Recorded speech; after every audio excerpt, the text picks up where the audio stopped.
الرجيم بسم الله الرحمن الرحيم يهدي به الله من اتبع رضوانه سبل السلام ويخرجهم من الظلمات إلى النور بإذنه ويهديهم إلى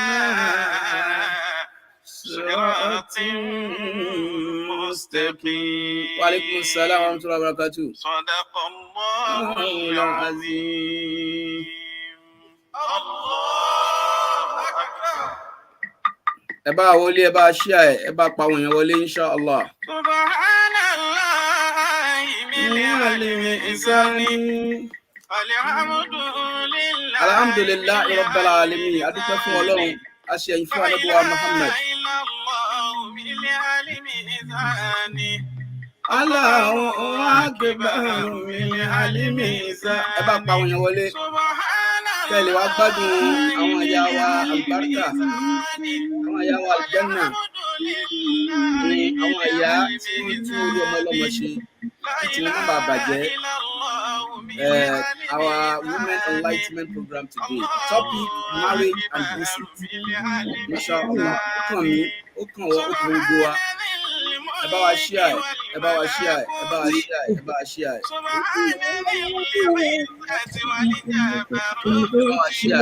سبحان ذي الحي الذي لا يموت سبوح قدوس رب الملائكة والروح. ẹ bá wa share, ẹ bá wa share, ẹ bá wa share. Àfẹ́ bẹ̀rẹ̀ lẹ́yìn ní inshallah. Ọlọ́run bá gbé bá bá ṣe lẹ́sìn fún wa, ọlọ́run kọ́, ọlọ́run bu ọlọ́run, ọlọ́bíbí Ànábì wa Muhammad sallallahu alayhi wa sallam.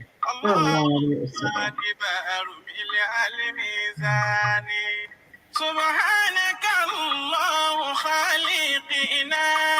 أعوذ بالله من الشيطان الرجيم. بسم الله الرحمن الرحيم. الحمد لله عدد خلقي ورضا نفسي وسنة عرشي ومداد كلماتي. إن الحمد لله نشكر ونستعين ومن توكل عليه ومن شرور أنفسنا ومن سيئات أعمالنا. ما يهد الله فلا مضل له وما يضلل ولا هادي له. ونشهد أن لا إله إلا الله وحده لا شريك له ونشهد أن محمدا عبده ورسوله أرسل رسوله بالهدى ودين الحق ليظهره على دين كل وكفى بالله شهيدا. بسم الله الرحمن الرحيم. يا أيها الناس اتقوا ربكم الذي خلقكم من نفس واحدة وخلق منها زوجها وبث منها رجالا كثيرا والنساء واتقوا الله الذي تزهلون به والأرحام إن الله كان عليكم رقيبا. الحمد لله خدد خلقي ورضى نفسي وسنة عرشي ومداد كلماتي. رضيت بالله ربا وبالإسلام دينا وبمحمد نبيا ورسولا وبالقرآن إماما ودليلا وبالقبلة قبلتين وبالمؤمنين حقا. وأدوك فون ولوم أشياء فون أنبوا محمد صلى الله عليه وسلم. Glorified Allah. We thank Allah, the omnipotent, the merciful, the Lord of the day of accountability, the Lord that gathered us here today. Last month on Women's Program, we say bye-bye to ourselves. We gather here today to enlighten ourselves as an act of ibadah, as an act of a worship. Those who Allah has guided, no any other ilah, no any other person that can misguide that person. For those Allah that has misguided, no matter your power, no matter your money, it cannot be guided. And we seek refuge from the accursed shaitan. We seek refuge, and we are under a canopy of Almighty Allah. subhanahu wa ta'ala. May Allah, in infinite mercy, continue to shower His blessing on our Prophet Muhammad sallallahu alaihi wasallam. Allah says in Surah An-Nisa, say, "Oh, you will believe, fear Allah. You should fear Allah as He should be feared, and do not die except as a Muslim." And that's in Quran 3, verse 102. And He said in Quran 4, verse 1, He said, "O mankind, fear your Lord, who has created you from one soul, and He created from its mate and dispersed from them many men and women, and fear Allah, through which you ask one another, and the womb. Verily, Allah is ever watching over you." Adúpẹ́ fún Ọlọ́run, àti ẹ̀yìn fún Ànábì wa Muhammad.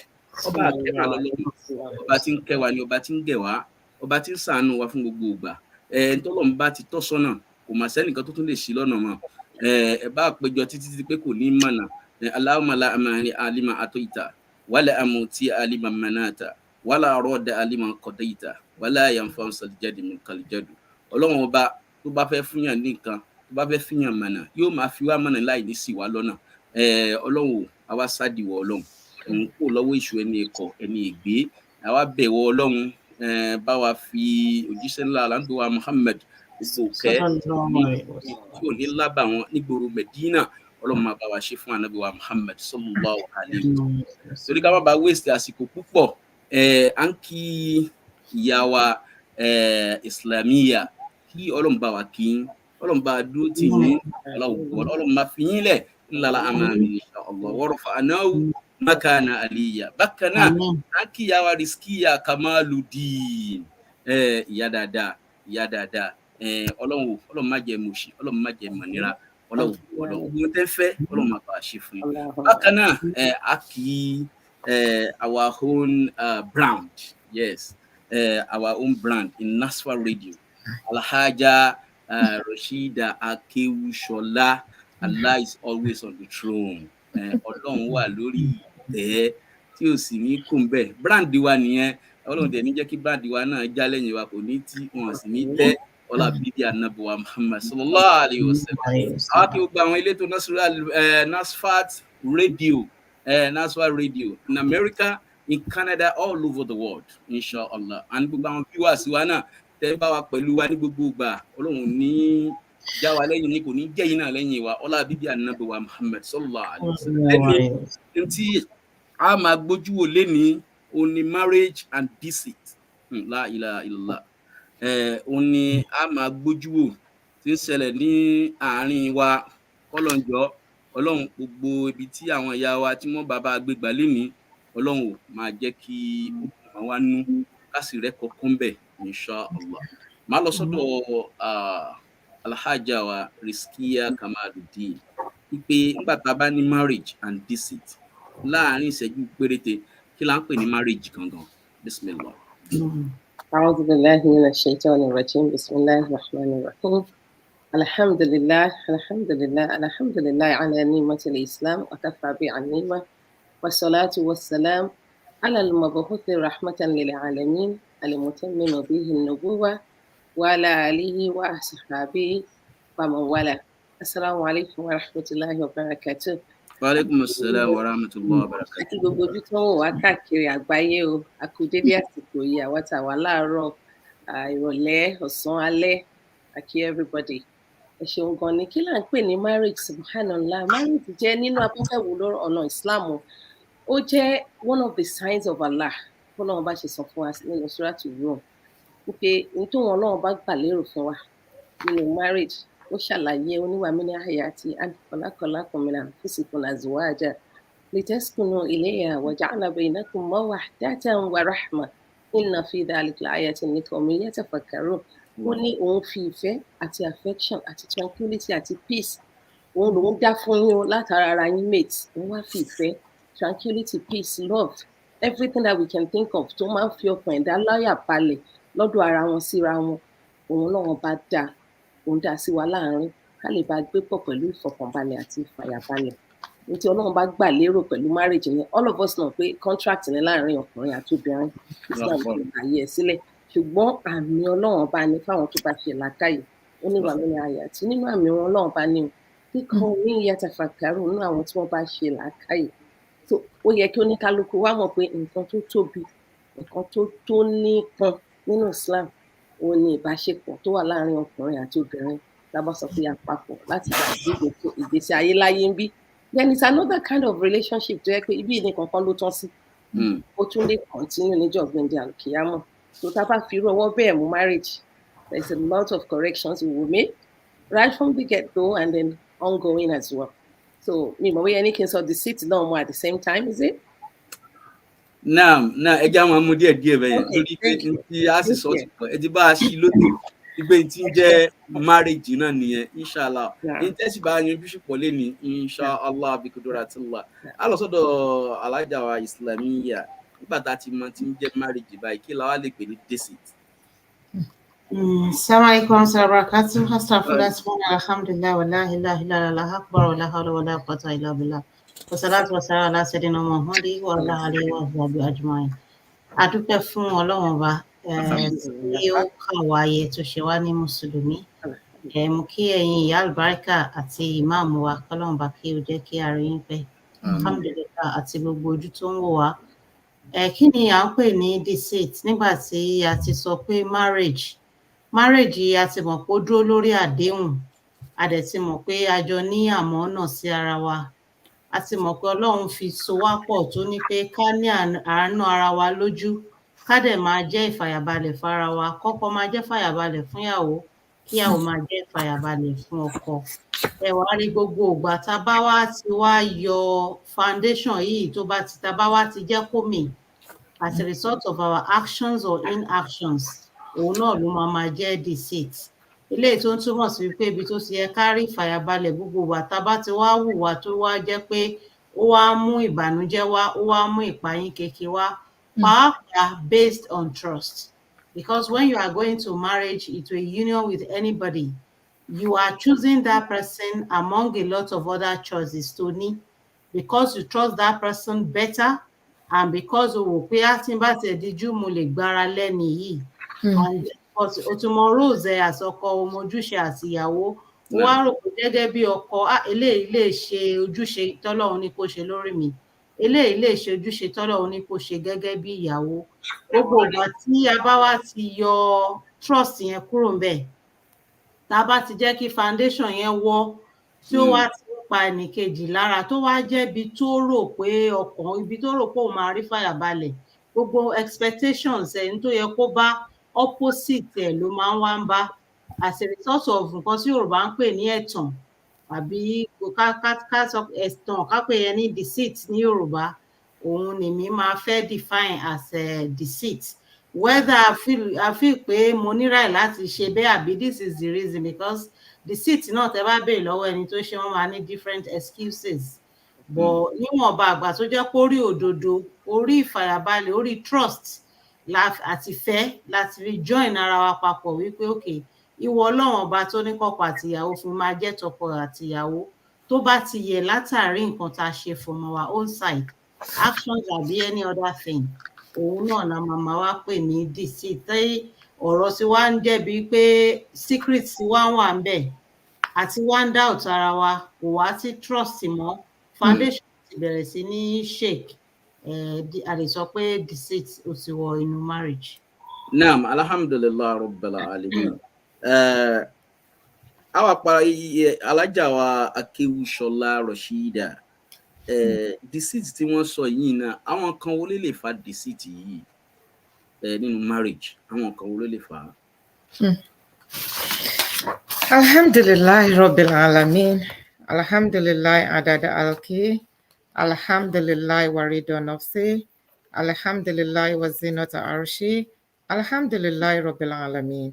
Wassalatu wassalam ala khairu halki afdalul anbiya'i wa imamul mursalin habibina wa sayyidina wa maulana Muhammad Rasulullah sallallahu alaihi wasallam wa ala alihi wa sahbihi ajma'in. Qala rabbi shrah li sadri wa yassir li amri wa hlul 'uqdatan min lisani يفقهوا قولي سبحانك لا علم لنا إلا ما علمتنا إنك أنت عليم حكيم. I will say Alhamdulillah Rabbil Alamin once again, as I always say. Being here today is never by our might, never by our power. It is by the grace, the favor, the mercy of Allah subhanahu wa ta'ala. And we beseech him to continue to grant us the wherewithal that we'll be using to continue to do this dawah in our own little way.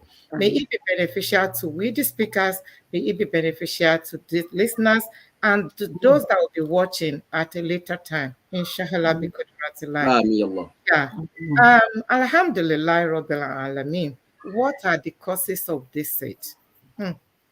Deceit is real. And we can, I would say, there are different types of deceit. Um, Oríṣiríṣi irọ́ la máa ń pa lójoojúmọ́. Àwọn kan sọ pé irọ́ súnà, àwọn kan sọ pé irọ́ kékeré, àwọn kan sọ pé irọ́ ńlá. Irọ́ irọ́ òun ni irọ́ ń jẹ́. Kò sí irọ́ kan tó jẹ́ irọ́ sínà. Ẹ má jẹ́ ká tan ara wa. So ẹ má jẹ́ ká fi nǹkan tí ò ṣe, ẹ má jẹ́ kí a gbà á láàyè púpọ̀ because kékeré yẹn òun náà ló máa wá di ńlá tí a bá wà careful pẹ̀lú àwọn nǹkan tá à ń ṣe. There are so many things tó lè cause deceit. The most important thing ni pé marriage bí sister mi ṣe sọ lẹ́ẹ̀kan, wọ́n ní àṣẹ Ọlọ́run ni. Ọlọ́run dẹ̀ sọ pé ó fi ìfẹ́ síbẹ̀ pé ká máa live with love, peace and tranquility. Tí deceit bá ti wá wà nínú nǹkan, ṣe mọ̀ pé tá bá ti bẹ̀rẹ̀ sí ní parọ́, tá ti fi irọ́ ṣe foundation kan, àti sustain irú nǹkan bẹ́ẹ̀ yẹn ó máa difficult. Kí làwọn nǹkan tó lè fa deceit yìí? Low self-esteem lè cause it. When you think that maybe your partner or your to-be spouse, bóyá o feel pé bóyá ó ṣe jù ẹ́ lọ, àbí pé bóyá ó ní position jù ẹ́ lọ, àbí ó nípò jù ẹ́ lọ, you are feeling unnecessarily intimidated sórí nǹkan tí ò necessary, then èèyàn lè bẹ̀rẹ̀ sí ní máa parọ́, kó máa fi máa wò pé kó máa sọ nǹkan tóun ò jẹ́, kó máa sọ pé òun jù bẹ́ẹ̀ lọ, kó máa sọ pé bàbá òun ló ní airport, màmá òun ló ní race course, kó máa sọ oríṣiríṣi. And at the end of the day, tí ọkùnrin yẹn bá fẹ́ tán àbí tí obìnrin yẹn bá wọlé tán, kò ní lè meet up gbogbo nǹkan tó sọ pé òun jẹ́ yẹn. Ó ti parọ́ fẹ́ nìyẹn. So relationship yẹn ti bẹ̀rẹ̀ lórí irọ́ nìyẹn. So low self-esteem ó lè fà kí èèyàn parọ́. Then another thing ni pé if you are trying to conceal something, you know, by way of omission, kò wá tọ́jú nǹkan kan yẹn, bóyá ó ti ṣe nǹkan kan sípamọ́, kò wá fẹ́ kí partner ẹ̀ àbẹ́ni tó sọ pé o fẹ́ ní relationship pẹ̀lú, you don't want that person to know. At the end of the day, ọ̀rọ̀ yẹn ó máa jáde. So ìyẹn náà lè fà kéèyàn máa parọ́. That is being dishonest. You have to be truthful. Wọ́n sọ pé kéèyàn sọ òdodo kó lè akọ wàhálà ọ̀ka nàmúràn. Tó bá tiẹ̀ jẹ́ pé ó korò ni, ẹ jẹ́ ká sọ. Bá tiẹ̀ jẹ́ pé wọ́n fẹ́ pààyàn ni, ẹ jẹ́ ká sọ. Ìyẹn mọ̀ pé òun ti sọ òdodo yẹn, òun dẹ̀ kú sórí òdodo yẹn. Bẹ́ẹ̀ ni. So ó lè fà á so kéèyàn parọ́ kó má fẹ́ kí ẹnì kejì òun kó mọ nǹkan tí òun ti ṣe kọjá, àbí pé bóyá ó ti wá fẹ́ ó ń try láti wà hide nǹkan tí ò yẹ kó hide. Ó sọ pé you are a private person, you don't talk. There are some things that you can't hide from your partner. Tẹ́ bá ti di partner, ẹ ti di ẹyọ kan náà. So kò sí bó ṣe fẹ́ ní privacy kan tó jẹ́ pé at the end of the day, if this person got to know, kò ní augur well, kò ní jẹ́ kí relationship yín, a máa jẹ́ kí doubt ó wà nínú relationship yẹn. So lay your cards openly. Tó bá wù ẹni yẹn kó follow ẹ, á tẹ̀lé. Tó bá dẹ̀ wù kó follow ẹ, á tètè mọ̀ pé you know what, it can work. Rather than luring, it's like you luring somebody into something tó jẹ́ pé bóyá nìyẹn kò ní fẹ́ ṣe, tó bá jẹ́ pé ó ti mọ̀. We don't have to do that. Or kéèyàn tó wá máa fabricate nǹkan tí ò sí, you know, kó wá máa try láti slander ẹlòmíì, àbí láti paint èèyàn kan ní nǹkan tí ò jẹ́ torí pé nǹkan tí wọ́n fẹ́ jẹ́, you know, because you want to get something or because you want to gain something, then you tend to lie for you to be able to achieve that thing. So irú àwọn nǹkan bẹ́ẹ̀ yẹn náà ó lè jẹ́ kí kéèyàn máa pa irọ́. Unhappiness or dissatisfaction, if you are into something, you are not happy, ó dẹ̀ mọ̀ pé bóyá domestic violence kan ti wà nínú bóyá relationship yẹn tẹ́lẹ̀tẹ́lẹ̀, ó wò pé bóyá tóun bá sòótọ́ fún, bóyá ìgbájú ìgbámú ni kinní kan máa ń ṣe òde jó.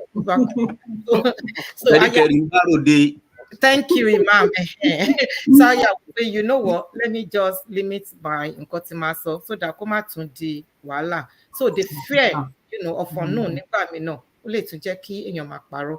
Then to avoid punishment, irú àwọn ọmọ kéékèèké lè máa wò pé tí n bá sọ lénìí wọ́n máa fẹ́ lù mí pa, kẹ́niyẹn kọ́mọ yẹn kó wá máa parọ́. So that is the reason tá a máa sọ fún àwọn ọmọ pé you know what, whatever it is, if I beat you, if I spank you, if I scold you, it's not the end of the world. It's just that I want you to be a better person. I want you to be responsible.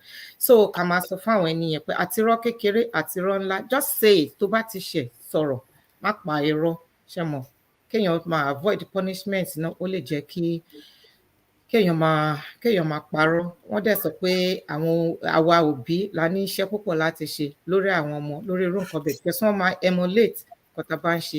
Obìnrin náà tó bá fẹ́ fọṣọ ọkọ ẹ̀, tó lọ tọwọ́ bàpọ̀ ẹ̀, tó kówó ẹ̀, tí ò sọ fún pé òun kówó ẹ̀, tó lọ pamọ́, àwọn ọmọ yẹn náà wọ́n máa rí nǹkan tẹ́ni yẹn ń ṣe.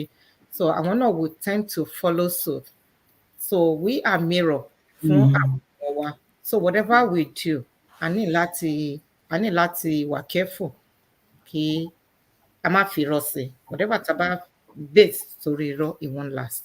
No. Alhamdulillah, a dúpẹ́ púpọ̀ lórí pé ẹ bá wa sí tí ó máa ń fà á kí Ọlọ́run jọ kí Ọlọ́run ṣàánú wa. A lọ sọ́dọ̀ Alájà wa Rizkiya Kamaludeen. Ìpè àkọ́kọ́, kí ni Islam view lórí deceit? Kí ni Islam sọ lórí ẹ̀? A ti gbọ́ ti táyé bí báyé ṣe rí, bọ́ kí ni Islam sọ lórí ẹ̀? Now, tá a bá wo bí Islam ṣe bójú wo ohun tá à ń pè ní ẹ̀tàn, subhanallah, rí pé in fact in early part of the Quran, Ọlọ́run ti tètè ló ti yànnàná ẹ̀ fún wa. He explained that to us in Surah Al-Baqarah as well, even though Allah was talking about the hypocrite. Anyone don't turn ènìyàn kan jẹ hypocrite náà lẹ́nu yẹn. Ọlọ́run sọ fún wa ní Surah Al-Baqarah verse 9, ibi tó ti ń sọ fún wa pé yukhadi'una Allaha walladhina amanu wa ma ya'da'una illa anfusahum wa ma yash'urun. Wọ́n rò bóyá àwọn tó Ọlọ́run bá jẹ́ o, àbá àwọn tó àwọn olùgbàgbọ́ òdodo jẹ́, àmọ́ wọn tó ẹnì kankan jẹ́ àyàfi ẹ̀mí ara wọn. Tí Ọlọ́run bá fojú wo kéèyàn máa ṣe ẹ̀tàn, ó wá sọ fún wọn ní fi qulubihim maradun fasadahumullahu maradan, pé ẹ̀mí wọn disease wà ńbẹ̀. It is the disease of the heart. Ní kéèyàn wà kó má wà truthful, kó má nà tán, kó má ṣàlàyé bóun ṣe jẹ́ àbí bí nǹkan kan ṣe jẹ́ fọ́mọlàkejì ẹ̀. Fi qulubihim maradun, Ọlọ́run bá ní pé disease wà lẹ́mìí wọn. Fazadahumullahu maradan, Ọlọ́run náà ó tún wá bá wọn increase disease yẹn. Nígbà táwọn ti gba kí àárẹ̀ mú ọkàn wọn, tí wọ́n ti gbà láyè tí wọ́n nà tán, Ọlọ́run náà bá wọn increase ẹ̀. Walahum azabun alim bima kanu yaksibun. Ọlọ́run bá ń kọ́, ó máa fún wọn ní ìyẹ́ eléte, ibẹ̀ ni ọ̀rọ̀ wọn máa já sí nítorí irọ́ tí wọ́n ń pa. So alákọ̀ọ́kọ́ tá bá tiẹ̀ ti kọ́kọ́ wo àyà yẹn lásán náà, ẹnikẹ́ni tó bá lóun gbàgbọ́ nínú Ọlọ́run Ọba kò ní parọ́ fún Ọlọ́run Ọba, kò ní rò pé òun deceive Ọlọ́run Ọba àbò fẹ́ deceive mùsùlùmí ẹgbẹ́ ẹ̀, nítorí iṣẹ́ ọkùnrin ni iṣẹ́ obìnrin ni. Tó bá ti tọ̀yàn jẹ, ó ti dà á láàmú, ó ti fún láwọn ọ̀dà láàmú kan, ó ti mú ìfọ̀kànbalẹ̀ tó yẹ kó wà ń bẹ̀ fún. Because láàrin ara wa gẹ́gẹ́ bí mùsùlùmí, tí wọ́n bá ti lóun mùsùlùmí ni mí, ó yẹ kí ìfàyàbalẹ̀ kankan wà ń bẹ̀ nù. Ó yẹ pé n tó kùtà fẹ́ máa wò ní compatibility. Okay, ṣé mo wà attracted to this person physically? Ṣé gbogbo nǹkan tó ń sọ fún mi, ṣé bí mo ṣe ń wò yìí, ṣé ó yẹ káwọn ọkàn ti balẹ̀ sápá àbí kan. Mùsùlùmí lẹ́ni pé rẹ̀ kò ní tàn mí jẹ, kò ní ṣẹ̀tàn. So many ayahs of the Quran, tá bá wo inú Surah Al-Ma'idah, the same thing. Verse 13, Ọlọ́run sọ the same thing fún wa. Ká má máa pa irọ́ láàrin ara wa, ká má máa ṣẹ̀tàn láàrin ara wa. Tá bá lọ wo Surah An-Nahl, àtúnrí ń bẹ̀ náà pé káyé máa ṣe bí ìgbà pé à ń give oath pé mo bá lọ ṣe ń pe oath ní Yorùbá, ìbúra ẹ ṣe oath, ìbúra, ká máa ṣe ìbúra láàrin ara wa, ká má máa practice deception tá bá ń ṣe ìbúra láàrin ara wa. In fact, twice lọ́lọ́run mention ẹ̀ nínú Surah An-Nahl, ló sọ ní 92, ó tún sọ ní 93. at the same time ká lè bá wo bó ṣe tóbi tó. Tá a bá tún wá lọ ká ní torí àwa mùsùlùmí kí la ní? A ní Quran, a ní hadith, a ní sunnah Ànábì Muhammad sallallahu alaihi wasallam tá a máa tẹ̀lé. Laqad kana lakum fi rasulillahi uswatun hasanah liman kana yarju Allaha wal yawmal akhir. Wọ́n pé tá bá ti ka Quran tá ti rí tá ti Ọlọ́run ti sọ báyìí lóòótọ́ yẹ kí mùsùlùmí ti jáwọ́. Ìgbà míì practical part of everything might not be so clear to us. Ó jẹ́ ká wo bí Ànábì sallallahu bó ṣe ṣàlàyé téèyàn bá ń ṣe ẹ̀tàn tó ṣe ṣàlàyé ẹ̀ fún wa. Ó ní Ànábì sallallahu ọjọ́ kan ó ń lọ láàrin ọjà. Ó wá dé ibi ẹnìkan tó ń ta grains, a lè fi wé wheat, a lè fi wé rice, a lè fi wé barley, a lè fi wé any of those things. Ó wá ti ọwọ́ bọ inú ẹ̀. Ó wá rí i pé lókè o, ó dry, ó look okay, ó look fine. Àmọ́ nínú ẹ̀ lọ́hùn kọ́, ó damp. Àwọn bí ìwọ̀n sọ̀rọ̀, àwọn bèèrè lọ pé what is this? Ó pè lọ́wọ́ ẹ̀ kí lélẹ̀? Ẹnìyẹn wá lásán give excuse bí Àjìyà ṣe sọ fún wa lẹ́ẹ̀kan pé àwọn èèyàn ní tí wọ́n ṣẹ̀tàn wọn máa ní ìtumọ̀. Wọ́n á ní excuses to give. They have lots of different excuses. Sometimes it's èyí tí ẹ fẹ́ gbé excuse in. Sometimes it's plausible. You know, the excuses are plausible. You think, oh, it could be right. Until the ends justify the means, like people will say. But what? Oníkìlélẹ̀ ó sáré sọ pé òjò ló bàjẹ́. Òjò ló bà grain yẹn jẹ́. Kí ni Professor Salam sọ fún? Ó ní kí ló dé tó gbé tó damp tó gbé sókè so that people will see it. Ànábì sallallahu dá ló ní ẹnikẹ́ni tó bá cheat wa tó ń ṣe ẹ̀tàn fún wa kò sí lára wa. Whoever cheats us is one of us. So tí mùsùlùmí kan bá ṣe ẹ̀tàn fún mùsùlùmí kejì, we are only just talking about tiny little commodity here, only grain. You might throw it away and just buy another one or just manage it or kó lọ sásórùn. How much more the half of our faith? Marriage for one. How much more the entire life of somebody? Things that you think you are lying about or you're deceiving the other person might be very fundamental for that person. And you know, people have different thresholds. Some things we can take, some things we cannot take. When people come to know about the deception thing of what is shifting, it can lead to so many. About their ronú àwọn nǹkan tí Islam ó wá protect brain wa mind wa as well. People can go psychological trauma through the fact that I have been living with this person for the past so years. I did not even know pé ló pa fún mi. Torí kò sígbà tí irọ́ ni wá. Irọ́ yẹn lásán, you might think it's so tiny little thing. It does not just affect the person that deceive the other person. It affects the other person as well. Because ká má parọ́ tanra wa, ẹni tó parọ́ wọnú marriage, aró orúkọ aró rẹ̀ dìyẹ ló wà. Every time ló máa wà hypersensitive. Every time ló máa sọ pé kí irọ́ tó ń pa kó bá lọ. Ẹlòmíì àti ẹ̀wà gbé diabolical. Just for him or her to cover up irọ́ tó pa. So Islam ò fojú kékeré wò rárá. And sometimes I believe that even our Muslims, ní tó ń jẹ́ marriage yẹn pàtàkì ẹ̀ tó. And not just that person, generations to come. Because whatever we do in our marriages today, it's going to translate to the next generation and the next generation, because we are raising kids from that household. They're going to see, they're going to feel it.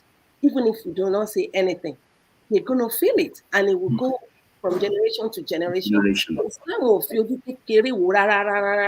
So many ayahs of the Quran. So even the prophet, in fact, Ànábì sallallahu sọ nínú àdìsí kan wípé gbogbo ẹni tó bá ṣe tó jẹ́ olùdalẹ̀, the traitors, níjọ́ gbọ́ndé àlùkìyámọ̀, they will carry a banner. They will carry a banner, and that banner gbèjọ wọn pé àwọn mọ̀lẹ́kà tó máa wá tọ́ka pé ṣe ẹ̀rí banner nìyẹn. Wọ́n máa pariwo sọ pé ẹ̀rí banner nìyẹn. Àwọn máa sọ pé this person betrays so and so.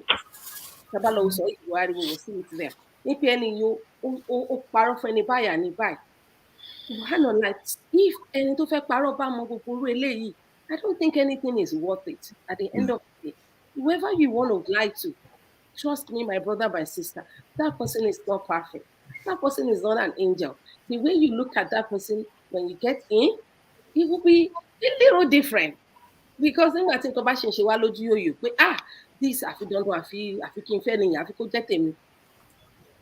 Nobody is a complete total package. No one is 100%. And we need to remind ourselves we are not in Jannah yet. We can't have it all here. Otherwise, What's the purpose of Jannah? Now there, then that's where you have everything. So even if you want to deceive a young amigo, won't just change already. Because if you do not deceive that person and let that person be yours, you perhaps will find a better person who are more suitable for yourself. And then you can live a very peaceful life together. Because at the end of the day, we have to be thinking about that. And you have to be thinking, that will move forward, going from here. So kí bí Mùsùlùmí bá mọ ẹ̀sìn yẹn dáadáa, tọ́rọ̀ náà bá mi yé, tí ọ̀rọ̀ Ànábì Muhammad sallallahu alaihi wasallam yé, tó dẹ̀ nígbàgbọ́ nínú Ọlọ́run, because nígbà míì bí Àjìyà ṣe sọ lẹ́ẹ̀kan, low self esteem máa máwọn èèyàn parọ́. Ṣùgbọ́n tó bá nígbàgbọ́ nínú Ọlọ́run, Olóhun á pèsè fún ẹ láwọn ọ̀nà tó lérò tẹ́lẹ̀, tó dẹ̀ máa jẹ́ tiẹ̀, tó dẹ̀ máa jájẹ mọ́nú, tí ò ní jẹ́ ìtẹ́ máa kóra yín sí wàhálà. So Islam kò fojú kékeré wò rárá, láyé ń bí ní àti níjọ́ ògbóǹde àlùkìyámọ̀. Oníkálukú ṣọṣe ká mọ orú nǹkan tá a fẹ́ palẹ̀ pè sílẹ̀ fún ara wa. Láyà Kùránì mi ṣe sọ fún wa pé ká bẹ̀rù Ọlọ́run bá, ká wo kí là ń prepare for the hereafter. Ọlọ́run bá balẹ̀ kí ọlá kó ṣe nírọ̀rùn fún gbogbo wa láti wà lókè, láti jẹ́ ká mọ irú èèyàn tá a jẹ́, àti láti jẹ́ ká bá ara wa gbé ní ìgbésí ayé ìfàyàbalẹ̀, ìfọ̀kànbalẹ̀, ká dẹ̀ má tan ara wa jẹ. Ọlọ́run bá kó ṣe nírọ̀rùn fún wa. Allahu a'lam. Jazakumullahu khairan. Ọlọ́run bá ṣe dáadáa fún alájà wa Rizkiya Kamaluddin. Ọlọ́run bá ṣe dáadáa fún ìmọ̀ náà ò ní dọ́bà láwùjọ Ọlọ́run, ọlọ́run Ọlọ́run. Ọlọ́run tó ti ṣe yín ní sirajan munira, àtùpà tó ń tàn mọ́lẹ̀, ìdí yín ò ní ṣókùnkùn, ọlá bíbí Ànábì wa Muhammad. Máa lọ sọ́dọ̀ alájà wa Islamiyya Ayaba Kadejo. Ìpè deceit tá ń sọ yìí náà, kí ló lè ṣe sí marriage? Ṣó lè tún marriage ṣe ní àbúbàjẹ́? Alhamdulillah. Deceit ara nǹkan tí we always say that kò sẹ́ni tó lọ sínú marriage tó fẹ́ tó pray fún divorce, but ara nǹkan tó lè ṣe fún marriage náà ni pé ó lè ṣe sábàbí fún divorce, ó lè da ìgbéyàwó rú. Ẹ̀tàn nínú ìgbéyàwó ó máa ń destroy trust. Bí a ṣe trust ara wa when we are starting out, ó lè jẹ́ nǹkan tí ó máa bàjẹ́.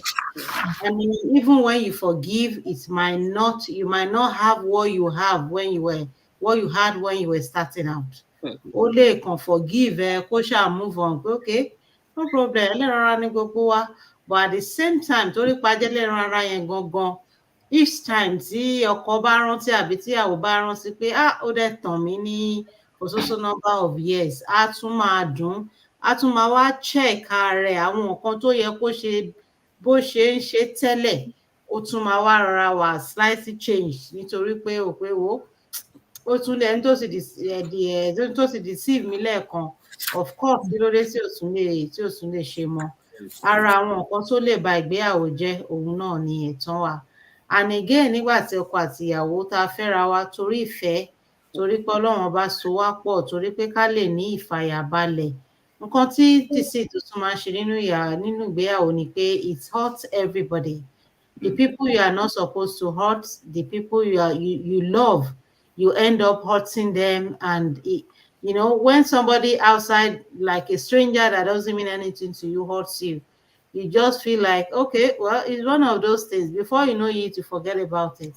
But in saying when you love somebody and they deceive you, it hurts deeper, it hurts differently. So ẹni tí ó nífẹ̀ẹ́ wa ta nífẹ̀ẹ́, with deceit you hurt these people.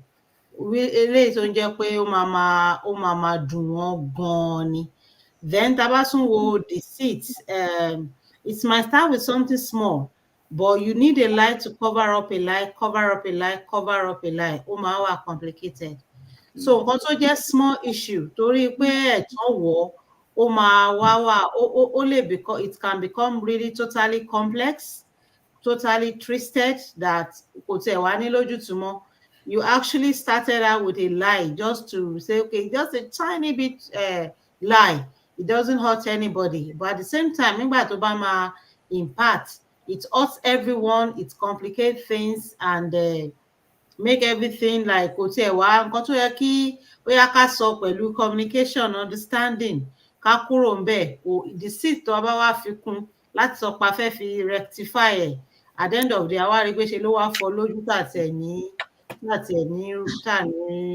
resolution sí.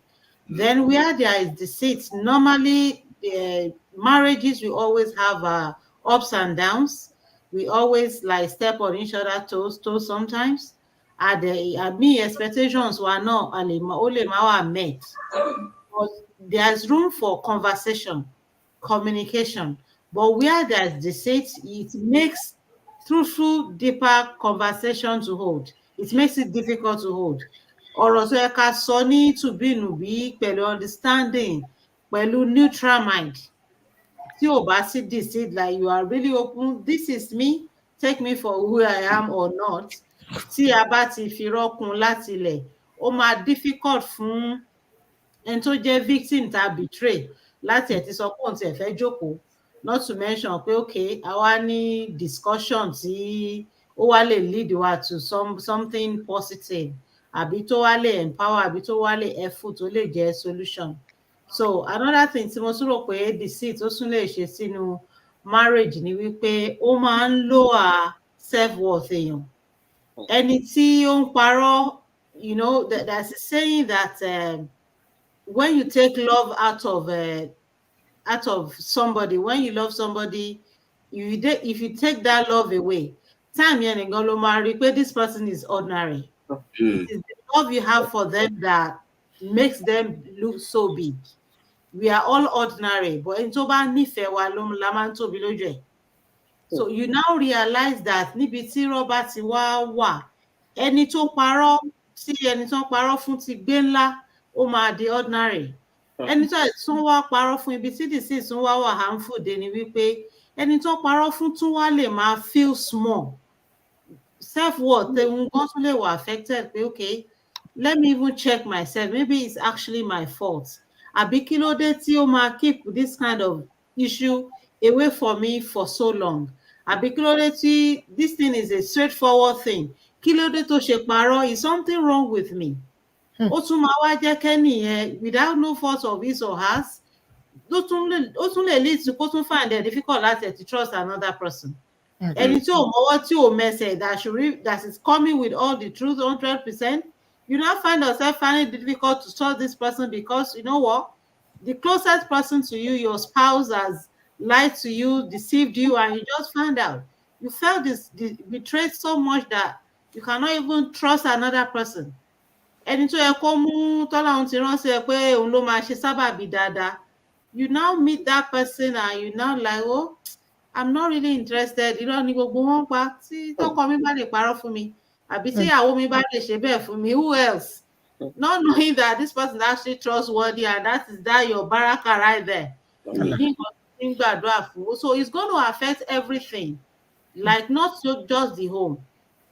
Tabadewo, we all know that the community we live in, kò kí ṣe àwọn àlùjọ̀nú náà ń govern wa àbí náà jẹ́ leaders wa.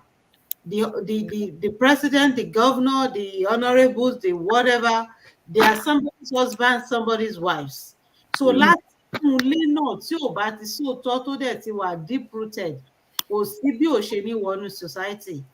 Òun náà ló máa mú ìyálọ́jà, ó ti wà comfortable nínú ilé náà pẹ̀lú àwọn ààrẹ ọkọ, ó ti dọ́dọ̀ àwọn ọ̀rẹ́, ó máa dénú business tí ò ní jó lóòótọ́. Òun náà ló ṣe one politician that will look you in the eye and say this is it, and he knows he's lying. As going to promise that okay, if you give me chance the next 4 years, I'm going to make magic, and he knows he's not going to do anything.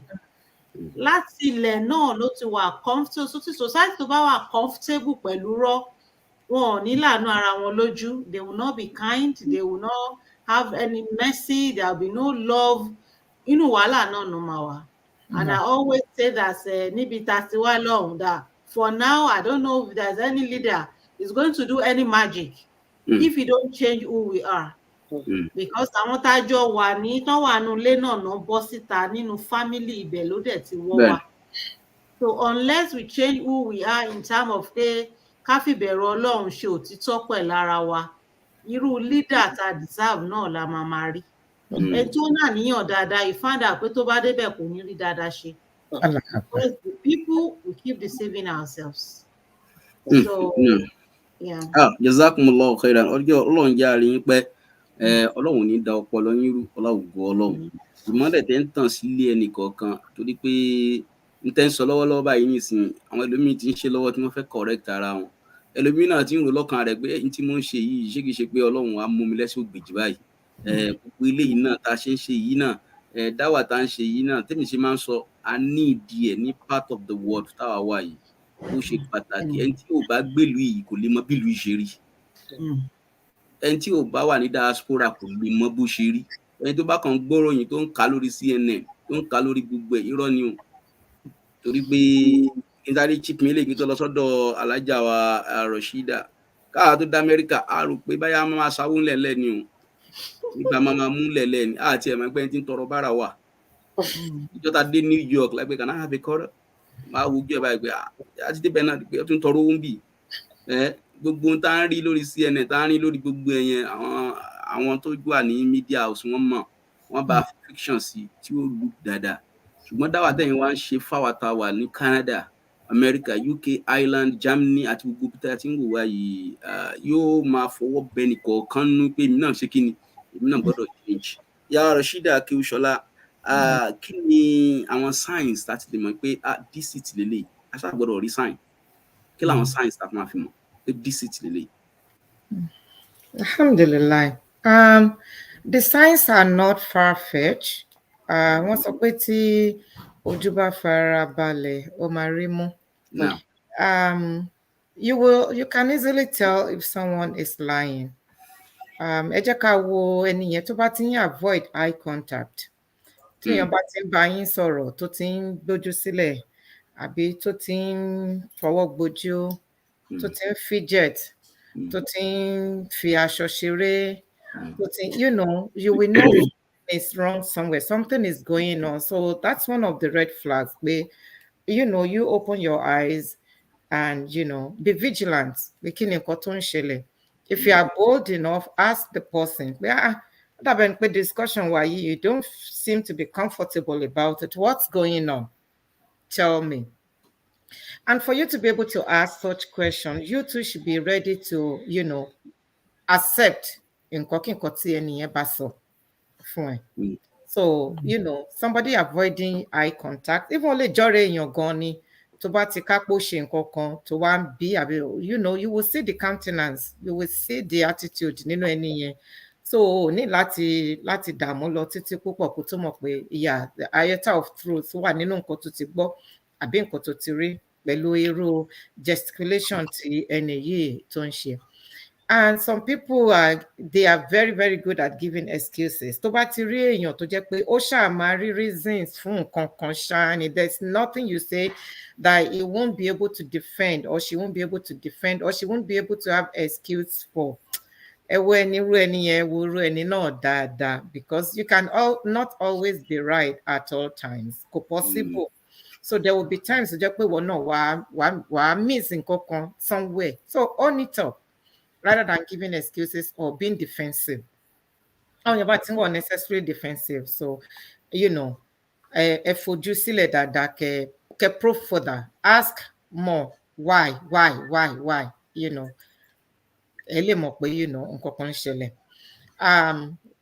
Some people are very, very good about lying about cause. Or even no receive call maybe a woman, maybe a man who say you're totally shame. So receive call in Talope could a parallel pé èèyàn kan ló pè àbí èèyàn kan bẹ́ẹ̀ yẹn. Even bó ṣe máa dáhùn gan wọn náà wá ti mọ̀, ó lè wà snappy pẹ̀lú response yẹn, ó lè give attitude pẹ̀lú response yẹn. So ẹni tó bá dẹ̀ ti ń wo tẹ́lẹ̀tẹ́lẹ̀ pé bóyá nǹkan kan ti ń ṣẹlẹ̀, so that person will start láti máa mú two and two láti máa ro papọ̀ to make one. Ẹni náà tún wá máa continue láti máa wà vigilant, láti máa wà suspicious, So then some people too one might cheat and they will be lying about it. One might cheat on their partners. It's not good. They won't discuss their whereabouts. wọ́n lè máa lọ sí Sokoto kó máa sọ fún ẹ pé Kàfàǹchà làwọn ń lọ. Wọ́n lè wà ní ibo ni ọjà Agége kan sọ fún wọn pé Ìkẹjà ni mo wà tí mo ti ń sọ̀rọ̀ yìí. You understand? So until ayé tó di ayé social media káàkiri àbí ayé pé à ń record ara wa àbá à ń trail ara wa àbí nǹkan kan bẹ́ẹ̀ yẹn. So those are the signs pé èèyàn ń parọ́. Then they hide too. Wọ́n lè má ba ó lè béèrè, they won't be open, like even to the point of paycheck or what they are earning or what they are, tí wọ́n receive. Wọ́n lè parọ́ pẹ̀lú ẹ̀ náà, kó máa parọ́ fún bóyá partner wọn pé bóyá iye kan làwọn ń gbà àbí iye kọ̀ọ̀kan làwọn ń gbà. And as God will have it, o lè stumble on his or her paycheck one day.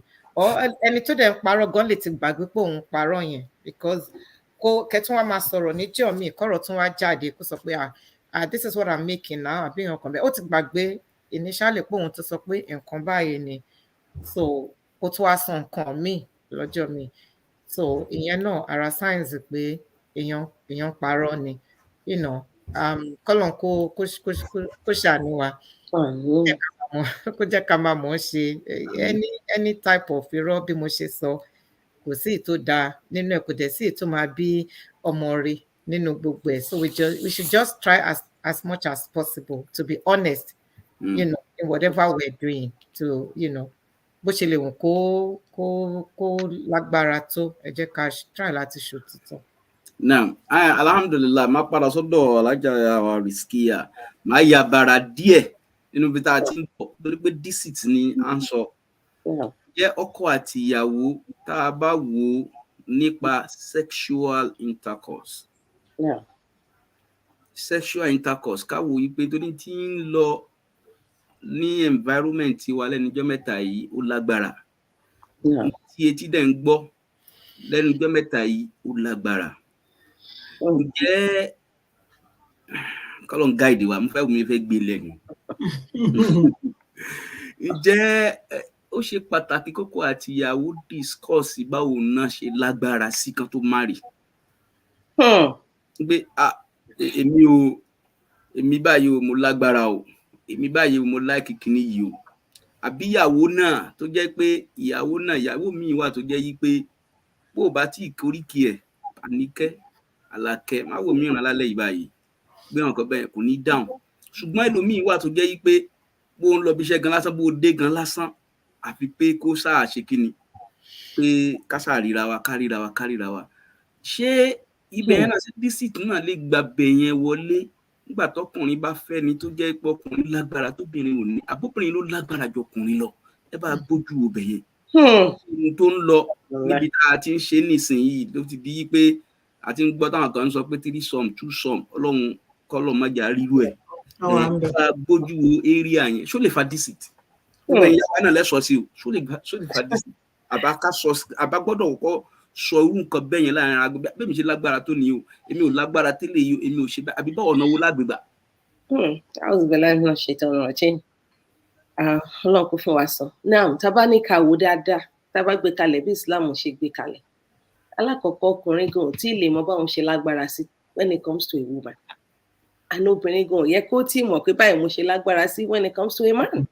Because they're just going into that opportunity to fún wọn ní àǹfààní àti ṣe bẹ́ẹ̀ láàrin ara wọn. Ṣùgbọ́n torí bá ṣe so society láti bẹ̀rẹ̀ tẹ́lẹ̀tẹ́lẹ̀ náà, tá ti tó ti wọ́ due to so many things. Mo fẹ́ kàwé tán, mo fẹ́ nígbà, mo fẹ́ lágbọ̀n before we actually go into what we're supposed to go to and earn a lot of ajr àti ṣe láwọn ọ̀nà tó jẹ́ pé ẹ̀ṣẹ̀ ńlá ló ti wà lọ́rùn wa. Inú kàbáyèrè ẹ̀ṣẹ̀ ní zina wa. Ọlọ́run kó ṣàforíjì fún gbogbo ọ̀nà kálukú. So tó bá wá jẹ́ pé ọkọ ti experience, obìnrin ti experience pé ọ̀rọ̀ wọn ọ̀nà ti jìn. Tí àwọn méjèèjì bá ti padà wá tó ti di ẹni tí ó níbẹ̀rù Ọlọ́run ọba wọn mọ́, it might be a very difficult thing to discuss, to be honest. Even tí wọn bá jọ gbà pé àti wá wà lójú ọ̀nà yìí o, they probably will never say that before marriage. They probably will never. It's not something, unless within the people that don't care. People that don't actually care about it. It's not a common place for people to say, oh, báwo mo ṣe lágbára tó when it comes to sexual affairs. Báwo ni mo ṣe lágbára tó when it comes to sexual. It's not a common thing that people discuss. Even though tí ọ̀nà àwọn méjèèjì bá ti gbarú ọ̀nà bẹ́ẹ̀, especially ẹni tó bá fi pé òun kọjá average àbí òun wà below average, which in most cases I probably still believe they would not know because both of them have actually not lived with a man constantly. Tó bá tiẹ̀ ń yọ ṣe tó ń jí ṣe, they probably don't know how far they can go, and they probably don't know how less they can go. But tó bá máa discuss irú nǹkan bẹ́ẹ̀ mi now I want to say pé okay àti wá wà nínú marriage yẹn, àwa ní issues concerning that. Number one, tí a bá wà open síra wa, I think culturally, one of the problems standing is that culturally we are not that open. We do not build a ground where we have that safe environment for a man to be able to say everything that is on his mind, and for a woman to say almost like everything that's on her mind to her husband. Culturally, a kùnà díẹ̀ láàrin yẹn, because in most cases, tó bá sọ̀rọ̀ ṣọmọ yìí ti yàwó ju bó ṣe wà yìí lọ, ṣọkùnrin yìí àṣẹ báyìí lórí, stigma wà pẹ̀lú ẹ̀, so kò ní ṣe ṣe. Àmọ́ tá bá tiẹ̀ ti wá go past that, tí Ọlọ́run bá ti ṣàánú wa, that ti go past that, because one has to work on one's marriage. Kò ṣe àwọn assumptions tí a máa ń níyìn pé àti fẹ́ràn ara wa dẹ̀ jọ ń gbéra wa dẹ̀ ń bára wa lọ náà nìyẹn. No. Tí a bá ti work on our marriages, tí mo believe everybody should do, because if we truly believe that is like, sometimes in my head I believe, so that is 50 credit course, my whole faith, 50 credit, I don't want to fail that. Is it easy for me to actually gain that? If I gain 50%, I know that the rest of the 50% I'll try my best. Truly, àfọwọ́bẹ̀ yẹn mú, ṣe rí pé ó yẹ ká ní open ground, ó yẹ ká ní safe place, ó yẹ ká lè bára wa sọ anything and everything láàrin ara wa. Gẹ́gẹ́ bí mo sọ yìí. Generally, men are higher when it comes to that. I mean, generally, I'm not talking about exemptions here, because with research, with so many things, facts coming from science research, a lot of things, they say, àwọn obìnrin á ní bá ṣe ń ronú tiwa, àwọn ọkùnrin ní bó ṣe ń ronú tiwọn. Ọkùnrin sex is going on in their head most of the time, especially when they now see their loved ones. If a woman is lower, they can seek for help. There is help for everything. In fact, in ordinary diet can help. In ordinary changing the style can help. In ordinary, the other person believing that I want to satisfy you, how can I? And the other person, I want to satisfy you as well, how can I? Both of them can compromise and come in midway and say, okay, let's do it this way. Tàbá lè máa sọ pé àmàlà mo fẹ́ jẹ iyán, mo fẹ́ jẹ rice, ọbẹ̀ tó ṣe yẹn, then we should be able to talk about that one, because it's fundamental when it comes to relationship among men and women. We should be able to, or we should be able to seek for help. Maybe medical help for somebody that is lower, or even medical help for somebody that is above average. Because at the end of the day, compatibility, one is higher, one is lower, none of them is average, and they're not ready to compromise. At the ìkan nínú wọn a máa lọ ṣe nǹkan míì tó yẹ kó ṣe níta. Tabadero on the other side, Allah is great. Tó bá yẹ pé ọkùnrin lọ́lọ́run fún tó pọ̀ jù, an issue. Even though Allah, in His infinite mercy, has helped us solve a lot of problems, we fail to accept that problem. Even a woman that is lower would fight tooth and nail. That's one way. That's a topic for another day. I'm not going into there. I'm only saying that Allah that created us to create bí bàtà mú fóònù dání yìí. So yẹ pé fóònù àwa kàn lò ni, we use the app on our phone. We really don't know exactly how the producer tó produce fóònù yẹn bó ṣe ṣe gangan. Ṣùgbọ́n tẹ bá rántí nínú Suratu Al-Mulk, tọ́lọ́run bá ń ṣàlàyé fún wa pé òun náà bá tóun dá wa, ṣé òun náà bá tóun dá wa, ṣé òun ò mọ̀ wá ju ara wa lọ ni. But in most cases, we fail to take all these opportunities, and in fact, nígbà bí àwa obìnrin lọ́lọ́run fi ṣàánú, àmọ́ we see it as it's against us. Muslim and non-Muslims use it to say it's against us. So I just wanted to quickly chip in that just there. It's one way that can help. But, It's something that they can seek help. It's something that they can look out for and compromise. Let's say, let's come to the midway. Instead of ìtàfíwá bàbá lọ ṣe kàbáyèrè ẹ̀ṣẹ̀. Ojú tá a máa fi ń wo àwọn ẹ̀ṣẹ̀ wa yìí kéré gan. We need to be asking ourselves, is it worth it? That 5 minutes, 10 minutes, ìgbádùn tó fẹ́ gbà yẹn. Is it worth the day of Yawmal Qiyamah and then you're standing in front of Allah to account for that? A máa ń fojú kéré ẹ̀ṣẹ̀ wa ní kọ́lọ́n kó jọ kó ṣàánú wa. Tá a bá fojú tó tóbi wo àwọn ẹ̀ṣẹ̀ tá a máa ń ṣẹ̀. We would rather do everything here to rectify our ways before we get there. So ẹni tó sì wà máyì tó fẹ́ ṣe irú nǹkan bẹ́ẹ̀ yẹn kó ronú sí dáadáa. Ṣé ó wọ́ọ̀tì nǹkan tóun fẹ́? Ó wọ́ọ̀tì ìyà tóun máa jẹ lórí ẹ̀ tóun bá fara òun sílẹ̀ tóun lose ẹ̀mí òun for such a thing. Kọ́lọ́run ọba àlekè ọlá kó ṣàánú gbogbo wa. Ó kó wa yọ nínú àwọn mùsíbà disease of the heart àti ròyìnròyìn ọkàn wa. Wàhálà wàhálà. Okay, naam. A dúpẹ́ ibi tí ẹ ti gbé wa lọ tẹ́ gbé wa dé yẹn. Alájà Ayaba Kádéjọ. Ìbéèrè yẹn ló wọlé nsìn yí pé nígbà tí Ọlọ́run ti sọ yí pé ìfẹ́ tí màwá àdàbà ti wà àti ìkẹ́ wa rahma láàrin ọkọ àti ìyàwó tóbìnrin yẹn náà ń fi ìfẹ́ yẹn náà àti ìkẹ́ yẹn náà bọ́kọ lò tó wá rí pé bí ìyàwó yìí náà ṣe kíní náà yìí pé bàbá yìí náà ò lè ó kàn try ni gbogbo nǹkan láti try ó kàn try ni ó dẹ̀ wá ń forí tì kí ni kí ìyàwó bẹ́ẹ̀ ṣe tó jẹ́ mùsùlùmí. Alhamdulilayi Rabbil Alamin. Most of tí ọ̀rọ̀ bá rí bẹ́ẹ̀ yẹn one of the though in Islam àmọ̀kọ́lọ́wọ̀n bá ó kórìíra divorce but àmọ́ ó wà permissible nínú àwọn nǹkan tí wọ́n ní ó wà permissible bóyá fọ́kùnrin tí ò bá lè ṣe rárá òun náà ni wípé kò ní fìyàwó ẹ̀ sí limbo àbí kó wá force ẹ̀ into kó lọ ṣe nǹkan tí ò yẹ kó ṣe ara nǹkan tó wà capable of pé well bọ́lọ́run ṣe kọ́ nìyẹn tó lè tú ọkọ àtìyàwó ká ni ìkejì ńbẹ̀ tó tún ṣe pàtàkì jùlọ náà ni pé òkè kíkan nu wọn wá jí ní àárọ̀ ọjọ́ kan kó wá ní you know what ẹ̀sìn kan báyìí ni ó dẹ̀ tún wá wò ohun tí gbogbo èèyàn ṣe ń sìn ìyẹn lòun tó fẹ́ máa rán òun ò fẹ́ bẹ́ẹ̀ ṣe Islam mọ́ àmọ́ pé ìyẹn náà oníkálukú máa lọ ní ìlọ tiẹ̀ ni so those are the serious two cases tí a lè wò wípé òkè ó lè tú àwọn méjèèjì ká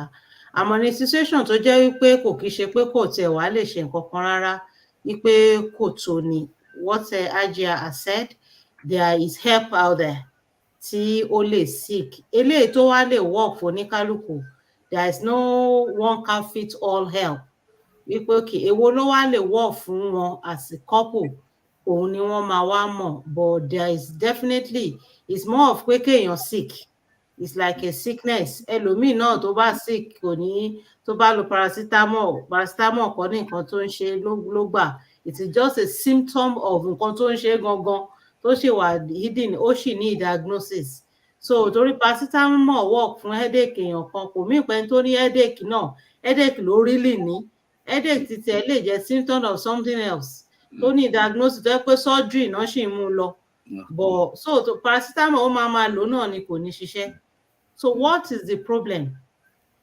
èmi wá pé wọ́n á kọ́kọ́ lọ find the root of the problem àjọ wa náà ta sọ pé a fi ìfẹ́ pàdé ni so challenge ló dé yẹn they have to face it head on kí ni nǹkan tó ń ṣẹlẹ̀ ibo ló ti wọ́ wá ṣé látọ̀dọ̀ ìyàwó ni tó bá tẹ̀sí jẹ́ tọ́dọ̀ ìyàwó help wo ló ní tó bá dẹ̀ wá tún jẹ́ pé okay láti ọ̀dọ̀ ọkọ kí ni root of the problem tí wọ́n bá mọ root of the problem bóyá medical ni o bóyá options ti Ajia Kamaldeen sọ yẹn náà ni pé okay bóyá mọ́sínọ́sì bẹ̀rẹ̀ náà nìyẹn o bóyá new diet wọn tiẹ̀ ni nǹkan tó pé just change few things àbí bóyá exercise nìkan ló tiẹ̀ kàn nídìí láti ṣe àbí ó kàn okay you know what ó kàn tẹ̀lé need láti lose few pounds pé ó dẹ̀ máa wà okay so if they can find out what I'm going to suggest is they find the cause of the problem first because we are not going to assume pé reason ẹyọ kan tó fà á náà lélẹ̀ so tí wọ́n bá wò pé okay kí ni reason tó fà á they can now look at the possible solution that is going to work for them that might not even work for another couple. Naam Alájà wa Rashida, yàtọ̀ sí tí alájà wa Islamiyya tí wọ́n sọ nísìnyí, kí làwọn tá a tún lè rò wípé ó tún lè cause divorce? Allah Akbar. Àwọn olóyìnbó wọ́n fojú wo issue of divorce ní ọ̀nà méjì. Wọ́n wò kan ní pé is voidable. Wọ́n wò kan wípé wọ́n wò kan wípé is void. Wọ́n wò kan wípé is voidable. So tí wọ́n sọ pé is void, kò sí wàhálà púpọ̀ téèyàn máa tún ṣe púpọ̀ mọ́, because it's like that type of marriage or relationship tẹ́lẹ̀tẹ́lẹ̀ ó ti base lórí it's null and void. For instance, kó jẹ́ pé bóyá èèyàn kan nínú àwọn méjèèjì ti wà nínú marriage kan tẹ́lẹ̀tẹ́lẹ̀, ó tún wá lọ fẹ́ lómi, so a ti mọ̀ pé yẹn is voidable for sure. Nìyẹn is void, kò sí nǹkan tí kò sí wàhálà púpọ̀ téèyàn máa lọ ṣe lórí yẹn. Tó bá wá sọ pé another one is voidable, ó mì pé wọ́n sì need the proofs tó pọ̀ gan ni láti lè determine pé can we just void this marriage or can we still do something about it. So irú yẹn tó bá jẹ́ pé ó sì wà voidable, tán sì máa need the proofs tó pọ̀ yẹn. So tó bá wá jẹ́ pé nǹkan tí ó sì ṣeé ṣe ni, tí kò sí nínú pé incompatibility àbí kò sí nínú pé how do I put it? Kò sí nínú pé incompatibility àbí kò sí nínú pé ọ̀rọ̀ religious issue nínú ẹ̀. So wọ́n sì lè wo pé bóyá wọ́n sì lè rọgbọ́n dá sí. Tá bá ṣì ń sọ̀rọ̀ pé bóyá ọ̀rọ̀ deceit or deception yìí, they can still do something about it. It may take time, it may be a while. Wọ́n sì lè come back together to start afresh and then make things work. But tó bá ti jẹ́ pé ọ̀rọ̀ ní incompatibility wà ń bẹ, àbọ̀rọ̀ ní religion wà ń bẹ. And one thing tó ní ọ̀rọ̀ ní incompatibility yẹn, we cannot shy away from having this sexual relationship in any marriage. We can't deceive ourselves. Shall understand? So if it's not working, I don't know how we want to do it. Pẹ̀lú gbogbo nǹkan tó ń ṣẹlẹ̀, ayé ti dorí kodò bá ṣe sọ yìí, ayé ti di oríṣiríṣi bá ṣe sọ yìí. Yes, Allah subhanahu wa ta'ala kò ó kàn fàyè sílẹ̀ pé bóyá káríra wa àbí ká mọ́ra wa tó before we go into marriage. But now what we are seeing, that people are going into the marriages and within months, one child in marriage, now which is best? Ọlọ́run frown against the divorce. Èèyàn ò dẹ̀ ní happiness nínú relationship yìí. Kò dẹ̀ tí ì la ẹ̀mí lọ, kò tẹ̀ tí ì gbọ́rọ̀ ẹ̀sìn lọ, but ọ̀rọ̀ ní incompatibility yìí wá ń kọ́. Ṣó dìgbà tá a bá wá ń ṣe 2 sums, tá à ń ṣe 3 sums, tá à ń ṣe 4 sums, 5 sums ká tó wá rí nǹkan tá a fẹ́ ṣe sí. So I don't know. I think we all need counseling, and the program like this, no, ó dàbí ẹni pé ìwọ̀nba tọ́lọ́run bá tún fúnra wa báyìí náà sọ náà, a tún máa bring máa pe ara wa sí àwọn àkíyèsí yẹn. A máa fi gbogbo àwọn nǹkan ìwọ̀nba tó bá tún yà wá náà tún máa fi yé àwọn míì tí wọn mọ̀. And one thing in this diaspora ni pé it's easy for us to forget our religions. Ó easy pa láti sọ pé àṣẹ̀sìn mọ́, àṣẹ nǹkan kan mọ́. Gbogbo ayé ẹ wà fún wa láti má ṣe. Ṣé ká sọ̀rọ̀ pé ibi iṣẹ́ ta ti lọ látàárọ̀ títí dalẹ́ ni, ta tún wá dé ta wá sọ pásálà tó kan la fẹ́ lọ àbí ibì kan la fẹ́ lọ. So ó easy fẹ́ni tí ò bá ní kankan ṣe tẹ́lẹ̀tẹ́lẹ̀ láti sọ pé you know what, I don't have time, I can't do this. So irú dáwà báyìí, irú evangelism báyìí náà is something that we can do, so that people go for counseling before embarking on this journey of life. It's a lifetime journey. Anikola kan, salaam alaikum. Wa alaikum salam wa rahmatullahi wa barakatuh. Naam. Haji Muhammad Murtada ló ń sọ̀rọ̀ láti Washington DC. Gbogbo ẹ̀yin ya pátápátá Ọlọ́run bá san yín lẹ́san dáadáa o. Àmín. Látòrí Hajiya Amaludin, Ọlọ́run bá san yín lẹ́san dáadáa. Títí lórí àwa Islamiyya, ẹ̀sìn náà ò ní bàjẹ́. Lórí alága Kéwúsọ́lá, Ọlọ́run tún bá wa ṣàlékún ìmọ̀ yín. Ọlọ́run máa gbàgbé nǹkan wa. Ọlọ́jọ́ kan. Ọlọ́run bá san yín lẹ́san dáadáa. I think I'm always happy. Anything that has to do with marriage is always interesting for me.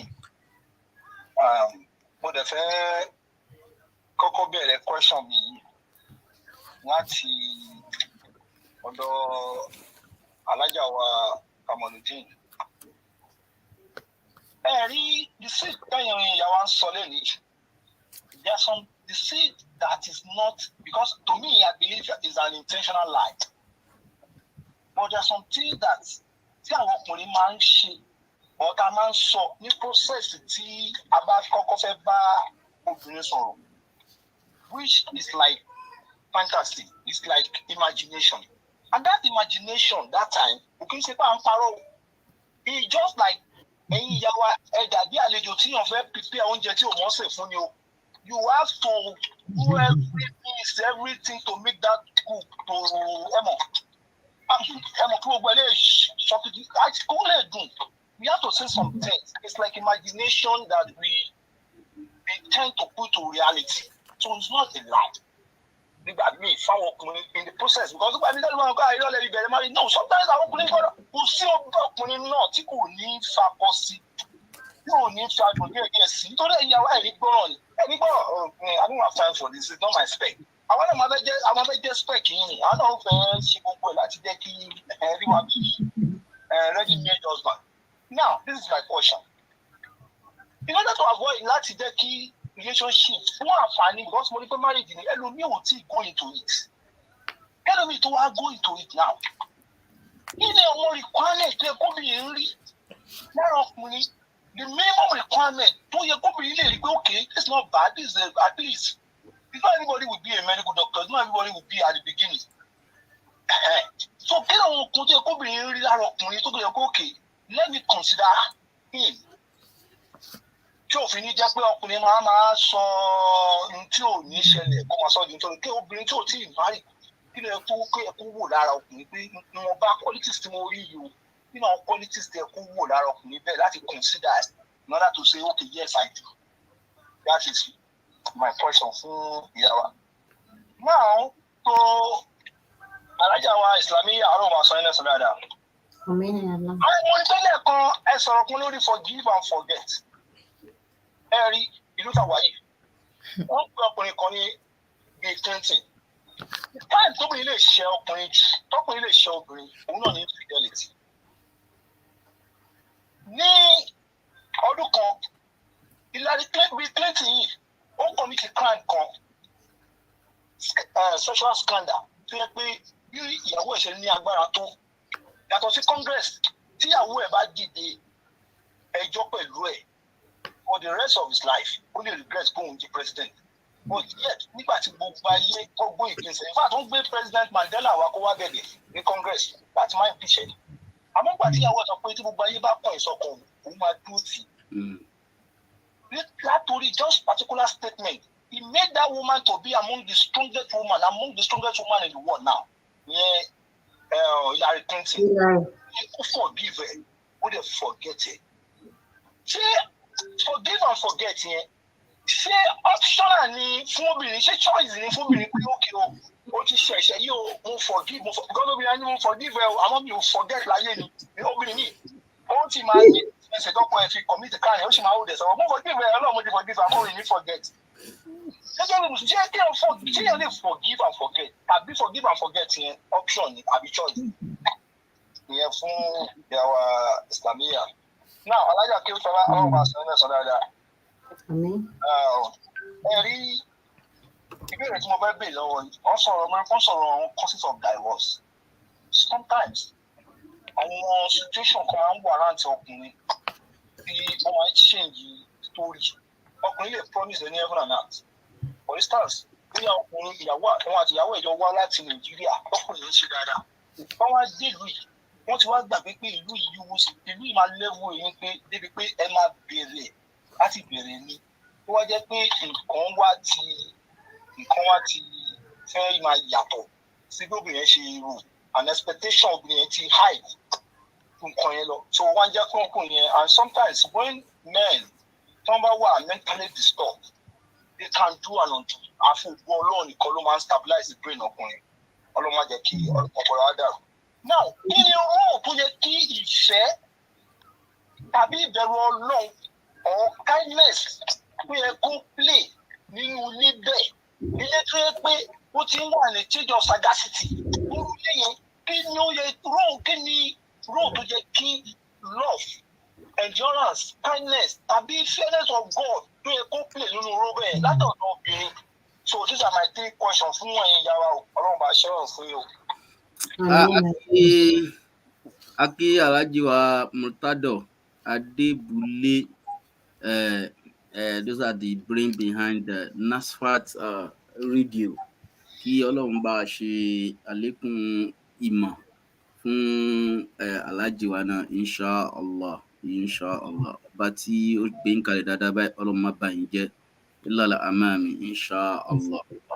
A lọ sọ́dọ̀ Alhaja wa Kamaludin. Mo rò pé gbọ́ béèrè wọn yẹn dáadáa. Naam, bismillah. Now, Anabi sallallahu alayhi wa sallam. Oh, there's a very common adage people go and I think lóòótọ́ nínú àdéhùn yẹn is referring to ọmọ afẹ́ obìnrin nítorí àwọn nǹkan mẹ́rin kan. It applies to women as well. Then I will cap it up with an higher inshallah. Ní ọmọ afẹ́ obìnrin nítorí àwọn nǹkan mẹ́rin kan. Ó lè jẹ́ nítorí owó ẹ̀ lineage family trait tó ti wá bíi beauty àbí religion. Ànábì sallallahu ó gbà wá níyànjú pé ká lọ lórí ọ̀nà ẹ̀sìn because owó lè lọ beauty lè lọ. Àwọn tí à ń pọ́nlé ní society léde wọ́n lè dẹ ní ẹ̀tẹ́ lọ́la they are all human nobody is immune against anything but to cap it all àti mú ẹ̀sìn àti mú gbogbo ẹ̀ fún ọ̀tọ̀ tó bá ní ẹ̀sìn everybody náà ló lè gbogbo mùsùlùmí ọkùnrin means pé èèyàn lè fẹ́ ní mùsùlùmí ọkùnrin tó bá wọn. But one thing tí mo máa ń sábà ń advice obìnrin ni pé think about it deeply. You are choosing your leader. You're choosing your leader. الرجال قوامون على النساء بما فضل الله بعضهم على بعض. You're choosing your leader. Is this man able to ask you to sit down and you will sit down before even asking questions? I'm not saying that it's something táwọn ọkùnrin wa gbọ́dọ̀ practice. Of course, the Prophet sallam know as well. Ó ń jíròrò pẹ̀lú àwọn ìyàwó ẹ̀ kò ṣe é ṣe kó ń ká wọn láyà sókè. Ṣùgbọ́n deep down nínú ẹ̀mí obìnrin, you have to look at your man and be able to say, this is my man, this is my leader. Because tọ́rọ̀ bá lọ tẹ bá ti bọ̀.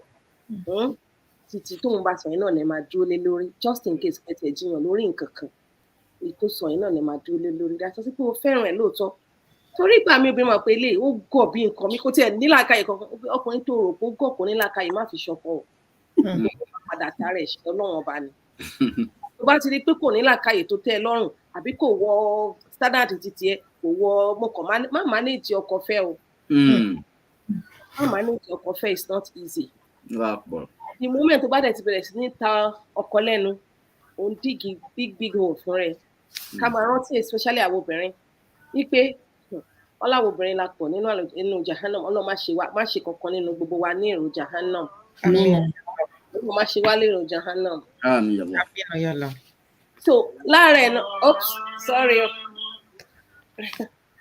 nínú ara ọ̀nà tí obìnrin fi pọ̀ nínú ẹ̀ náà ni pé wọ́n ní mo rí fọ́kàn wọ́n á dẹ̀ máa ṣépè lára oríṣiríṣi ni o wọ́n tó obìnrin tó ti wà frustrated Ọlọ́run tó dáwọ́ obìnrin tá a lẹ́nu púpọ̀ ọ̀pọ̀lọpọ̀ wá lẹ́nu don't let me say everyone ẹni tó ti rí pé character ò bá ti tiẹ̀ mú á máa mú ẹṣẹ́ lọ́run gbogbo gbà please don't go for it no matter what it is tó ní lọ́wọ́ please don't go for it look for a leader because abánilẹ́mìí pé leader wa la fẹ́ somebody that can tell you what to do and what not to do it will be easier going in there what about rò pa àwọn it will be easier maybe ẹsẹ̀ ti bí ní society already tó ti ń ṣe this tó ti ń ṣe that without that person telling you I am this and I am that and I am whatever ọkùnrin want to say of course ẹ bá jẹ́ ẹ̀tọ́ bí àfọwọ́ ṣe sọ lẹ́ẹ̀kan yẹn àwọn ọ̀rọ̀ kan wà pé lóòótọ́ afata sí àfihàn sí kó lè dùn irú àwọn ọ̀rọ̀ yẹn kọ́ là ń sọ kò ń ṣe irú àwọn ọ̀rọ̀ kéékèèké gbogbo èèyàn mọ̀ pé obìnrin náà tó fẹ́ fọkàn náà òun náà máa múra pé bó tẹ̀jọ́ lóorun ni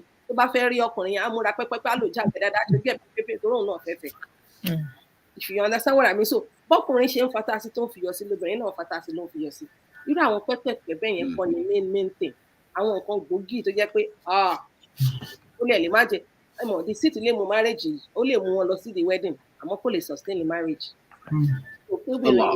Ó wo dáadáa fún ọ̀nà bíi sansan ṣètò ó gbà wá níyànjú nínú àdìsẹ́ mi ó ní kọkùnrin kó wo ibi tó fẹ́ pọn mi ẹ̀ sí dáadáa kóbìnrin náà kó ṣe kí ni kó wo orú omi tó fẹ́ gbè dáadáa láyé àtijọ́ tí wọ́n máa ń ṣe bẹ́ẹ̀ pẹ̀lú wa tí ó wà culturally for us that the parent of both do their findings they try their utmost best láti ṣe findings wọn American marriages yẹn máa last they have their faults no doubt about it they have so many things they didn't do right no doubt about it when it comes to sustaining a marriage gender role wà bàbá ti mọ̀ pé òun ló lórí ilé bó ti jẹ́ pé nígbà míì á pàṣẹ tó dáa àmọ́ ìyá ti mọ̀ pé òun láti tẹríba náà ni tó bí tí bàbá yín bá sọ sí ibẹ̀ náà la máa dó sí ọlọ́run ṣàjẹ́ kó ran bàbá yín lọ́wọ́ you understand what I mean so at that time ó yàtọ̀ sí bá a ṣe ń gbé ń sìn bá a ṣe sọ àti ẹ̀kọ́dọ̀ àwọn òbí gan ò wá ọkọ fún ọmọ mọ́ àwa àyà fún ọmọ mọ́ we do not even raise these kids for them to be able to actually accept that it's not our fault in totality the society is telling them something else as well but tá a bá wọ àwọn àwùjọ tí wọ́n ṣe ń ṣe bẹ́ẹ̀ wọ́n máa ń jẹ́ àǹfààní ẹ̀ púpọ̀ àwọn tá a wà ní diaspora tá a bá really mingle with other people of different ethnicity tó jẹ́ pé nínú àyè ìgbà títí wọn they don't even have when we went to university I have friends that told me whoever pa wọn láti ní boyfriend because it is not their place to look for a husband for themselves and it's not the place of the women and the men to look for wife it is the obligation on the parent and Islamically it is àti ìparí iṣẹ́ wa àfi tá a bá tó fa àwọn ọmọ yẹn lọ́kọ lè ra wọn lọ́wọ́ àmì àti gbàgbé ẹ̀ religiously àti gbàgbé ẹ̀ culturally àti gbàgbé ẹ̀ àwọn ọmọ bẹ́ẹ̀ yẹn wo irú nǹkan tó ti shield wọn from without them knowing when they are releasing these things ìgbà mẹ́rin náà máa mú grievances wọn jáde I did not even know him I did not but you know what is shielding you from so many because you are not even gonna try débi tọkùnrin kan fẹ́ tan ọmọ kékeré kan jẹ tákàn ṣe ní tó fẹ́ ṣe pẹ̀lú ẹ̀ tá dẹ̀ dump ẹ̀ tá máa lọ. So it's usually the intent is already there right from the get-go, right? So they have been shielded against such things. So it's a big deal when we're talking about kilo eka, but one thing, in all ramifications, you're looking for your leader. You have to tell you all the other things will fall in places. Bóyá ẹ̀sìn ẹni ò ṣe tó lójú títí ẹ, ṣé kẹ̀sìn ẹ tẹ́ lọ́rùn o? Orí báyìí obìnrin náà ló bẹ̀rẹ̀ sí ní fà ẹ̀jẹ̀ àdìjẹ kakíta jù inú á máa bí díẹ̀díẹ̀. You know what I mean? A little bit by bit resentment a máa wọnú ẹ̀. Kò dẹ̀ ní jẹ́ kí marriage yẹn kó dùn kò sì yẹ kó dùn. In a nutshell, you're looking for your leader in all ramifications. Wallahu alam Ọlọ́run kó ran gbogbo wa lọ́wọ́ ẹ ṣàánú wa. Àwọn àti wà ní àtàwọn tó ń bọ̀ lẹ́yìn Ọlọ́run kó ṣe nírọ̀rùn. Àmín. Jazakumullah. Alájà wa Islamiyya, bismillah. Alhamdulillah, jazakumullah khairan, ustaz tí wọ́n pè.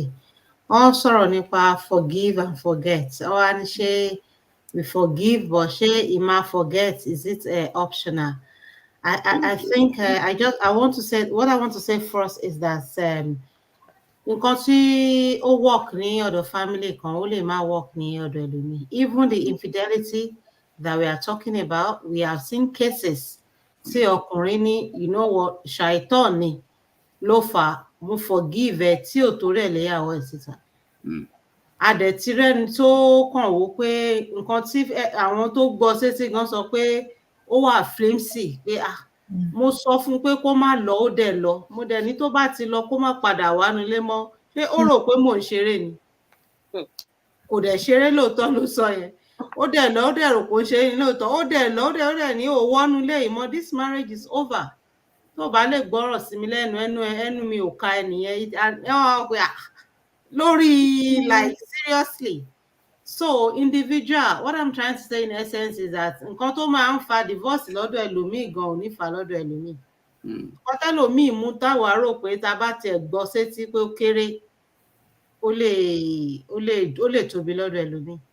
Obìnrin míì gan pé wọ́n gbéyàwó lé ó lè rí as deceit pé àjọ ṣàdéhùn ìgbà tájọ ń ṣàdéhùn bọ̀ gan mo tọrọ pé mi nìkan ni ó dẹ̀ ló gbà so tó bá ti gbé mi wá mi ò gbà ẹlòmíì dẹ̀ ẹgbẹ́ kìíní ìkejì alhamdulilayi pé àfà mi Ọlọ́run ló ṣe láàlá fún ẹ kò ń ṣàràmù bismillah you know so a yàtọ̀ síra wa gan but when you are talking about deceit wa wọlé do you want to forgive and all that it means that you are not the type tó wá ọ̀dọ̀ tí ẹ̀yìn ọ̀dọ̀ tẹ́ni tá à ń sọ yìí kò lead sí divorce nìyẹn. But you might forget, if you are forgiving but you are not forgetting, it means once in a while wàá sì máa rántí pé mi ní fi gbogbo ara ti ẹni yìí mọ́ torí pé ó ti deceive mi rí, so that it can happen again.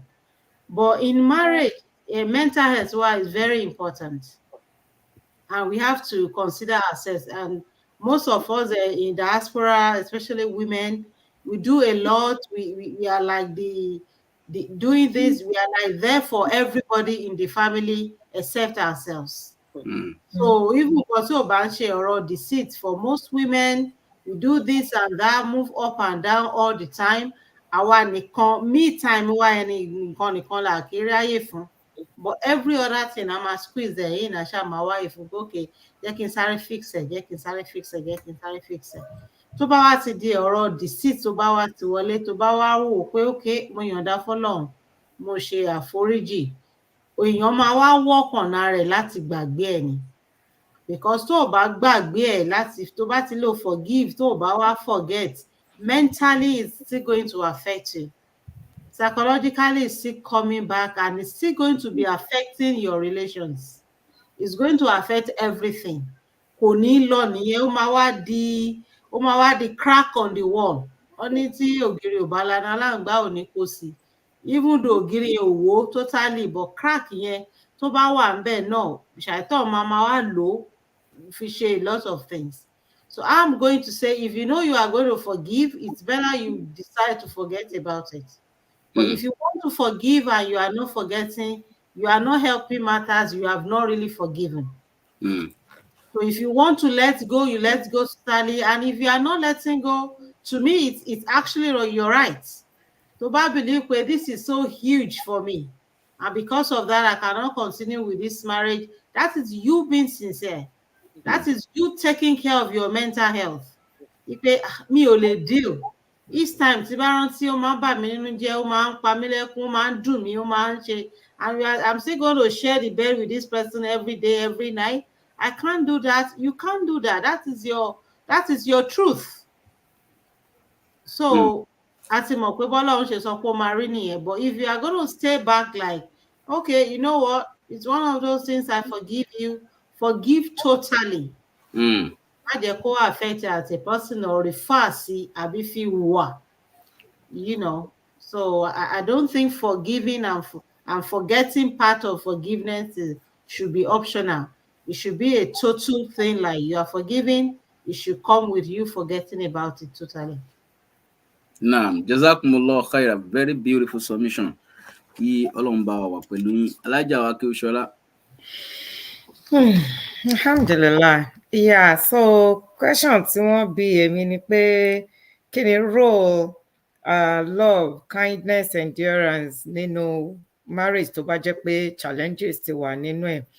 I'm going to briefly mention some general things tí wọ́n máa tán lè tún cause divorce, because we said àwọn nǹkan tó lè fà tí Islam allow pé ó lè jẹ́ kí divorce go take place, though it frowns against it, but at least táwọn nǹkan yẹn bá ṣẹlẹ̀ can, you know, ó lè fà divorce. So generally there are other things apart from the Islamic viewpoint.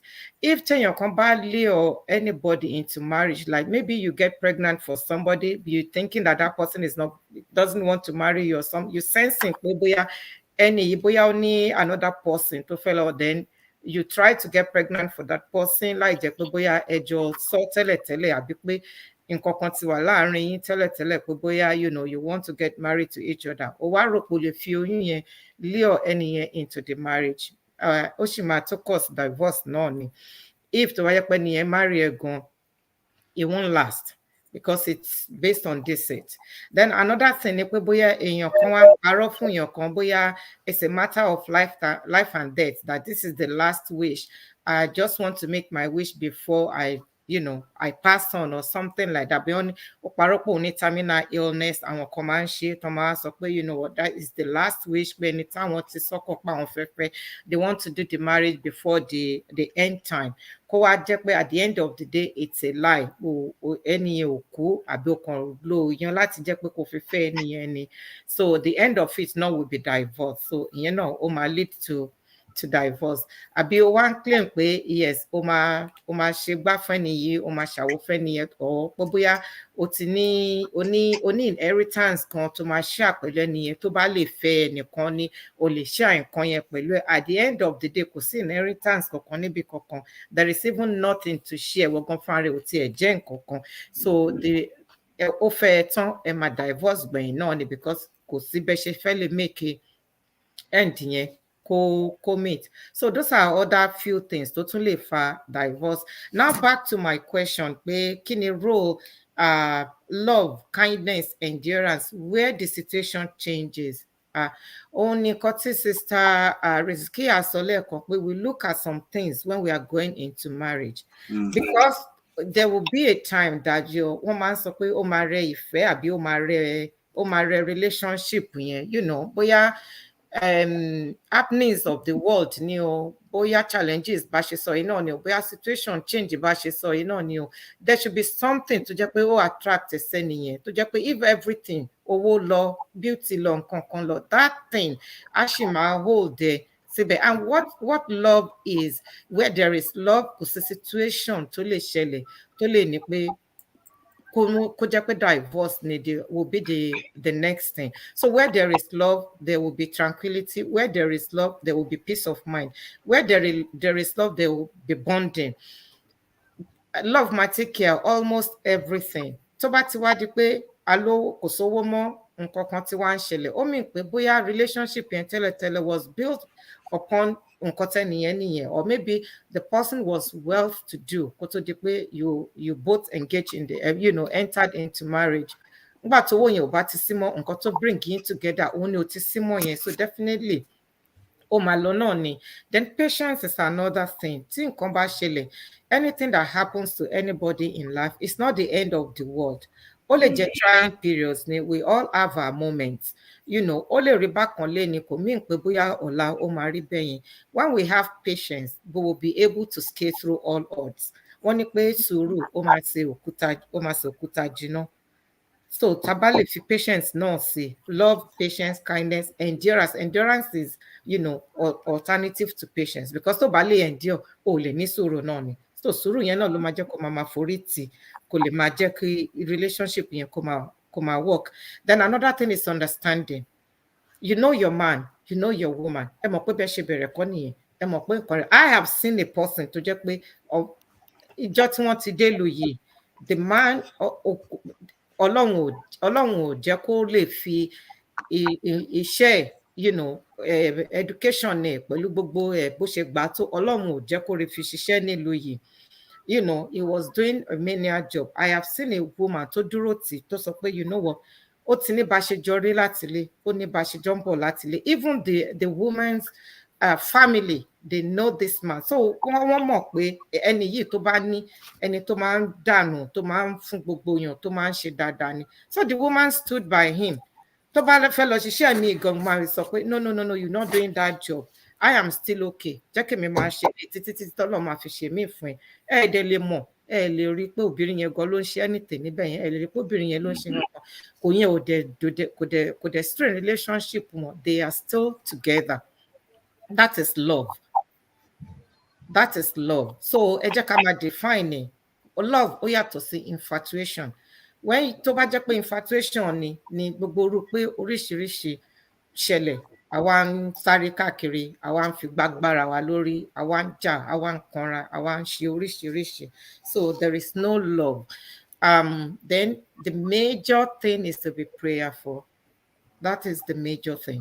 There is no situation in life to jẹ́ pé I was watching somebody's program, lára àwọn new converts ni pé she was saying pé Islam is peaceful, Islam is good, Islam is this, pé tí inú bá ń bí òun àbí tóun bá ro nǹkan kan, by the time tóun bá gbé omi tóun gbé àgé òun tó máa fi ṣàlùwàlá kóun tó ṣàlùwàlá yẹn tán inú wọn á máa rọ̀ ṣẹ́rí kò sí nǹkan kan tá a fẹ́ sọ fúnra kò sí ẹ̀yin náà ẹ wo àwọn steps tá a máa take yẹn look at those steps kò sí magic kankan níbi kankan you are very annoyed you are hurting you know nǹkan ṣe ẹ́ and then you took that time to bomi sínú àgé ẹ or to lọ síbi tó ti fẹ́ ṣàlùwàlá kó ṣí tàpù yẹn by the time tó fi ń ṣí tàpù yẹn tó fi ń ṣàlùwàlá yẹn gan pàápàá inú ẹ gan ti ń rọ̀ kò sẹ́ni tó máa ṣe yẹn tó máa kírun yẹn tó máa padà dé tó máa sọ pé ìbínú yẹn lòun sì tún fẹ́ gbé wá it's not possible so òun náà ṣe wò pé káwa compatible pẹ̀lú ẹ̀sìn wa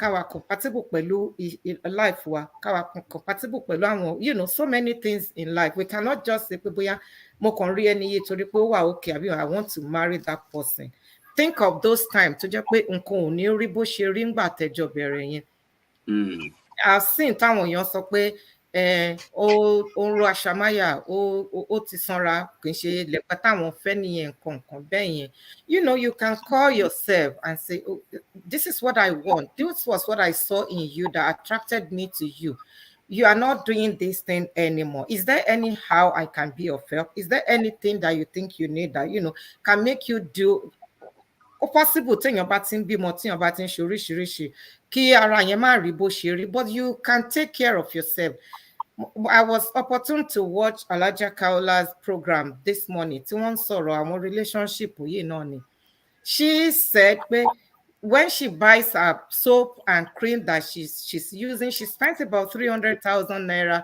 to stock for that wọ́n dúdú wọn ò bóra wọn ò ṣe anything àwọn majority àwọn obìnrin wa ti máa ń gbàgbé gbogbo àwọn situation wọ́n máa ń gbàgbé báwọn ṣe rí yẹn tẹ́lẹ̀tẹ́lẹ̀ wọ́n fi pé àwọn ti wà hooked àwọn ti wà okay àwọn ò need láti ṣe anything extra mọ́ forgetting the fact pé àwọn ọkùnrin yìí ń jáde àwọn obìnrin yẹn wọ́n sì ń look good wọ́n sì ń rá àwọn ọmọ kéékèèké níta what do you do to keep your own home a lè máa ṣàìsàn dà pé bóyá we are religious or we are hijab sisters we are this we are that ká wá mú gbogbo ẹ̀ ká kàn wá sọ di ká má wá ṣe rí ká kàn máa múra ṣábìlì ká máa ṣe so gbogbo irú àwọn nǹkan bẹ́ẹ̀ yẹn náà la lè fi assist ọkọ wa and then ọ̀rọ̀ tútù when your husband is going through something ẹ máa mọ̀ pé ẹjọ́ wà nínú ẹ̀ náà ni it's not alone in that situation.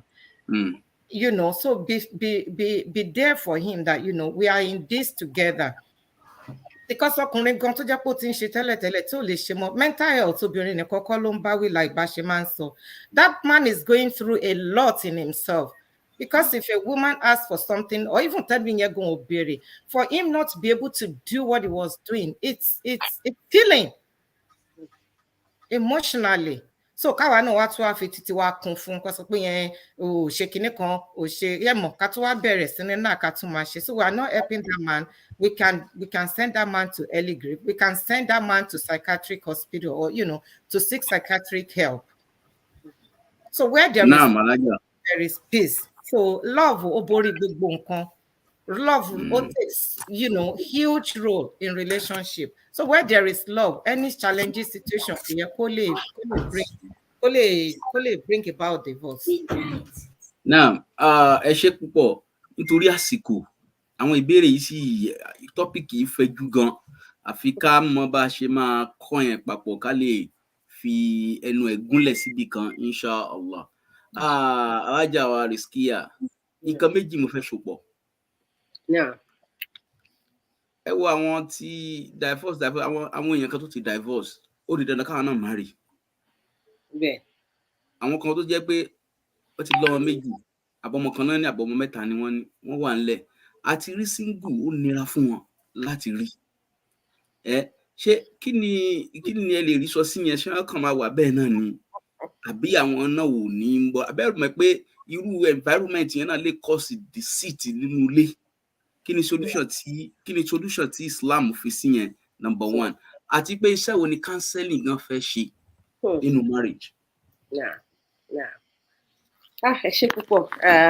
It's something I was alluding to earlier on as well, patterns of the other one, which is I think it's high time we wake up to reality.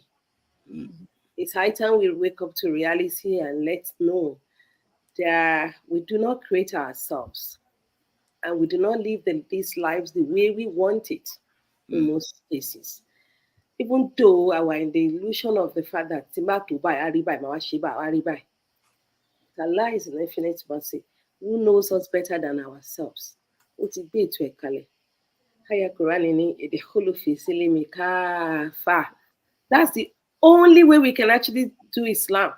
Because if we are cherry picking, this one, Obamila Ramuso dia for but that one, Obamila Ramuso that for Yokale, we're still not totally accepting the tenet of Islam. We have not entered Islam wholeheartedly.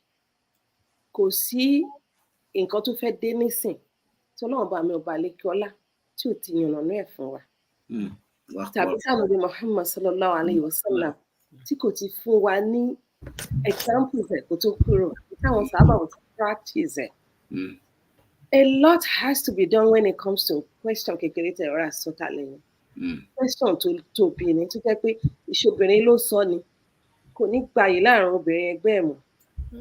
Iṣẹ́ ọkùnrin ló sọ ni a máa bàjà títí ni nígbà tó bá sọ nǹkan ní báyìí báwo tó mọ̀ jù báyìí lọ. Irú nǹkan tó ẹ pé kalẹ̀ ń sìn gbogbo wa náà láti face reality yẹn is happening here left right and center. Ọlọ́mọ ẹ̀ka burú ṣẹlẹ̀ sí sàkání wa. Màá gbé láti ibi tẹ́ fi bẹ̀rẹ̀ last question because tó bá yẹ pé irú yẹn a ti fi sí bẹ̀rẹ̀ tẹ́lẹ̀tẹ́lẹ̀ ni a lot of the wàhálà tá a rìn sí àníírí Yorùbá ní amúkùn ẹrù ẹwọ́ ilẹ̀ ń wọ ẹ̀wọ̀ ìsàlẹ̀. In most cases, assumptions are my finger into marriage and expectations. Jẹ́ pé a ní àǹfààní ká ṣe counseling even though in this part of the world tá a wà yìí counseling oríṣiríṣi wà. Àbí àwọn tó ti fẹ́ ṣe counseling fún wa which is not formal counseling ní bó ṣe máa ń ṣe pé wọ́n á pè kalẹ̀ wọ́n á pè jókòó níbi tá a ti wá in most cases obìnrin ló dáràn obìnrin náà máa ń pè kalẹ̀ o ilé ọkọ mi lọ yí o ilé ẹ̀kọ́ ni o ó lọ jìyà mẹ́ ni o ó lọ jẹ́ kíní kan mẹ́ ni o wákan là á ṣe o ìwé àìlá ṣe gbígbà o wákan là á ṣe ságbọ̀n o láwọn culture tá ti fi rẹ́ obìnrin mọ́lẹ̀ tá ti fi rẹ́ obìnrin jẹ in most cases irú counseling tí mo mọ̀ tí ó máa ń wà láyé ìgbà yẹn nìyẹn. Rarely will you see any uncle or even the dad that will call the husband to be, hey, ìyàwó ló fẹ́ fẹ́ o ti kúrò ní boy. Now you are no longer a mommy's boy. That mommy will tell you this is what to do and this is what to do and this is not what to do. Because that will go, o ti fẹ́ di pé o mẹ́lòmíì náà sábẹ́ ẹ̀ tó bá dẹ̀ máa kàn wá mú dáadáa lóòótọ́ tó fẹ́ jẹ́ olórí gidi tó fẹ́ dúró síbẹ̀ tó fẹ́ dáàdì ìyàwó ẹ̀ tó fẹ́ pèsè fún ìyàwó ẹ̀ you have to be a man. In most cases a kì í rí. These days, alhamdulillah, things are changing. I will highly recommend that anyone who first of all fell into marriage, don't even assume you know the person. Do not even assume because àwọn ọ̀rọ̀ dúró tá a máa ń sọ láàrin ara wa yẹn. Àwọn ògidì ọ̀rọ̀ tó yẹ ká máa sọ, oh, I love that movie too. Oh, that's my best color too. Oh, that's my holiday destination too. Oh, I love to. This is not a piece of cake when it comes to marriage. And it's a marriage, it's a basket that is kind of empty. That whatever you put into that basket is what you get. You bring peace, you will find peace. You bring tranquility, you bring love, you bring affection and compassion and everything. You have it's not like it's already full there. Because in most cases, people will come about personal marriage. Ọkùnrin táwọn tí ń jíwọ́ láti jẹjẹrẹ àbóbìnrin táwọn tí ń jíwọ́ akọ́mọ abẹ̀rẹ̀ sí gbégbèsè ayé and happily ever after. Life is Cinderella. It's a different ball game when it comes to ànàsínú. So ọmọdé àbágbà náà tó fẹ́ go into it ó ní láti lọ fún counseling. Ó ní láti mọ kí làwọn ẹ̀dọ̀ kí ọ̀rọ̀ tó yẹ kó sọ láàrin ara wọn kí làwọn tó yẹ kó mọ̀ tí tá bá tiẹ̀ bínú síra wa okay ìwọ kọ́ mi tó bá tiẹ̀ bínú ọ̀nà wo ni mo lè fi rẹ̀ ẹ́ ìwọ ìyàwó mi tó bá tiẹ̀ bínú ọ̀nà àwọn mélòó ló máa ń béèrè question bẹ́yẹn because we always believe it's gonna be rosy kò ní sí bínú kankan ìbínú máa wà èdè àìyedè máa wà báwo la ṣe fẹ́ resolve it these are few questions la lè bíra wa àbí tí wọ́n tá bá lọ fún counseling tí wọ́n máa là wá lọ́yẹ̀ sí àwọn nǹkan tá tiẹ̀ ní ronú sí how compatible are you have a lot of tests to do I'm like mo kàn rò pé mo rò pé I was very very mo dẹ̀ rò pé a lot of things expectation oníkálukú word view oníkálukú ó lè dàbí tó jọra wọn on the surface something that is apparent to us is that àjọ máa ń lọ sásàlátù ni so àjọkànjọ máa ń lọ sásàlátù níjọ́ Sunday you know àjọ máa ń jọ gbọ́n gbọ́n that's good but there are more to that so I would highly recommend àwọn tó fẹ́ lọ sí marriage àtàwọn òbí àwọn tó fẹ́ múyàn síra wọn yìí náà everybody need the counseling kọ́nà kó jọ kó ṣe ní rọrùn. Now, má padà síbi the first question tẹ́ béèrè yẹn. Ọ̀pẹ àti counseling wa ti mọ̀ pé it's highly recommended. In fact, I will say don't go into marriage without it. Nígbà tí a ti ní opportunity yẹn sìn. Go to an Islamic one that has the Islamic values and with you guys the way Allah and His Rasul sallallahu alaihi wasallam want us to talk about marriage. So let's do that. So when it comes to the very first one, Tebiri, okay, at one marriage, things are not working. So many things can happen. So many things can happen. There should be an exit. Alhamdulillah, I can say till death do us part. Lóòótọ́ ó dùn létí láti gbọ́, àmọ́ even tá a bá ń lọ sọ́nà tá a gbé depending on which part of the world we are living, à ń pè ní GPS, à ń pè ní South Africa ní UK, tó bá gbé sí tó bá ṣìnà, recalculating, wàá recalculate ọ̀nà, okay, o ti lọ gbọ̀nà bí tó yẹ kó gbà, á fún ẹ another route, take this way now, wàá padà já síbi tó ń lọ. Tá a bá ti ṣe mistake láti bẹ̀rẹ̀, tá a ti gbọ́mọ bà fọ́ṣun, látara rú àwọn ọ̀rọ̀ tá à ń sọ yẹn tó lóhùn ẹlẹ́sìn gidi ló tó dẹ̀ ṣe bí ẹgbẹ́sìn ni tó bẹ̀rẹ̀ yá tóbìnrin wọnú ẹ̀ tó rò pé sẹ́ńdẹ̀ ni mo gbé eléyìí ò lè jẹ́ leader mi láéláé kò ṣẹ̀ṣẹ̀ yìí gbé one way or the other he or she will have to get out of that marriage. Bàbá ti wá jáde especially obìnrin fọkùnrin gbà mí ò máa ń rọrùn mọ́dà yìí ọmọ tó ti bí no matter ìyàwó tó ti fẹ́ no matter whatever a sì máa ń fojú tó dáa wò àwọn bá ti di pé lóbìnrin dé ẹ jẹ́ ká sọ tòótọ́ fúnra wa láì ṣòyìnbó àbúrò mi tó ṣe pé 25 tó fẹ́ marry ṣé òun ló máa fẹ́ ya 32 tó bí mọ́mọ méjì sílé ọkọ bí kan lóòótọ́ ṣé lóòótọ́ we are ready, are we being sincere? Alákọ̀ọ́kọ́ ọkùnrin àti obìnrin jẹ́ déédéé ara wọn gan lásán gan the science ti jẹ́ ká mọ̀ pé prefrontal cortex yìí tó wà wájú teacher ni mí o so we talk about brain when it comes to that. So the prefrontal cortex ọkùnrin kó tó develop débi tí tóbìnrin wà ó ní about 3 years gap láàrin minimum tó jẹ́ pé káwọn tó reach the when this is functional, totally functional and they are not babyish anymore, they'll be about 28. Whereas for that woman at 25 she's fully developed. You know, prefrontal cortex, everything to make irrational decisions that are smart choices to make ó ti wà fully developed. Ṣé rí pé ká property kọ́kọ́ wà díẹ̀ bẹ́ẹ̀. Wọ́n tún wá jẹ́ pé ìyá mi tó ti lé experience 32 ó ti lọ lé ọkọ kan tí bímọ méjì àti bọ̀dá mi tó fẹ́ 25 tó fẹ́ fẹ́yàwó. Alákọ̀ọ́kọ́ ilé wo ló fẹ́ gbé lọ trust my people. Wọ́n fẹ́ ní kọ́ ni ìyàwó ló fẹ́ gbà àwọn sisters in laws ń kọ́. Àwọn ọ̀rẹ́ ẹ̀kọ́ ọkọ everybody ní ṣé kò yẹ pé ṣé o wà all right, are you thinking straight? Tó bá jáwé òyìnbó ni o trust ẹ mọ̀ pé ní pàtì tàwa ó lè fẹ́ ya 44 tó ya tó bá wọn nobody cares. Absolutely. Àwọn láàbù tó yẹn but it's in reality. Ọba mi ọba Alekiola, honestly, and I'm not saying this here, I've said it several places. In fact, I'm not saying it because I'm in one. I've said it even way before this time. People know me for this. Àwọn nǹkan míì wà tọ́lọ́run bá ṣe ní ìpèsè fún wa tó fi ṣàánú wa. Àmọ́ bí view wa ṣe kéré tó, bí a ṣe rò dáadáa tó, ó máa ń jẹ́ ká rí bí ẹni pé it's actually against us. Let me ask all the women that are listening to me, if you find yourself in situations like that, would you rather have the dignity of being the second, third, or fourth wife of a man and have the same day, now you are co-wives, or would you rather be a side plate? And divine stress and you become a concubine and you will never have the dignity of them saying, I'm so wife. And that person will never have the opportunity to say, this person is actually my wife. It will be Islam which is Shano and a lot of ways to be Shano wow. Because I have the opportunity, coming at the Joani Benny, could they sing Kokon, you know, I've heard of a story of people in a Muslim community known. This sister is one to Mama Lake Shoma obìnrin tó gbọ́dọ̀ gbà fáwọn ọkọ yín gbọ́dọ̀ gbà wọn gbọ́dọ̀ gbé kankan wá bá yín wọn gbọ́dọ̀ gbà tí Ọlọ́run bọba Alekiola máa ní kúrú gbálẹ́nu ẹ̀ gbogbo ẹnu ẹ̀dá tó ó pọ̀ pẹ̀ sọ́dọ̀ ni. Allah Akbar. Ó wá kẹni tó fẹ́ ní community yẹn. Because o ti sọ fáwọn obìnrin tó wà mẹ́ pé wọn gbọ́dọ̀ gbà ní at all cost. Even though kò ń ṣèwọ̀, I'm not saying it's for everybody as well. When it comes to polygamy, it's not for boys. It's not for men that doesn't even know what they're doing. it's not for even ẹnìkan tó fẹ́ yọkan tó ń ṣe dáadáa pẹ̀lú ẹ̀ kò tí mo bẹ́ ẹlẹ́ẹ̀kejì ṣe máa rí. Because sometimes men too, they don't know what they're doing, right? They think they are strong, but when you hear stories, ẹlòmíì kò ń ṣàwọn obìnrin yẹn ní problem, òun gangan ní issue, òun gangan ní mo bó ṣe fẹ́ dì pẹ̀lú ọ̀tún àti òun bó ṣe fẹ́ strike a balance. Tó bá dọ́dọ̀ ilé abẹ̀rẹ̀ sí ní rojọ́ tọ̀hún, àbá ilé ìtẹ́lọ́dọ̀ ilé, abẹ́ ilé ìtẹ́lọ́dọ̀ ilé, àwọn obìnrin á máa kọ ojú síra wọn, so òun gangan ló dálé ara ẹ̀ rú, kò ń ṣàwọn obìnrin ní problem.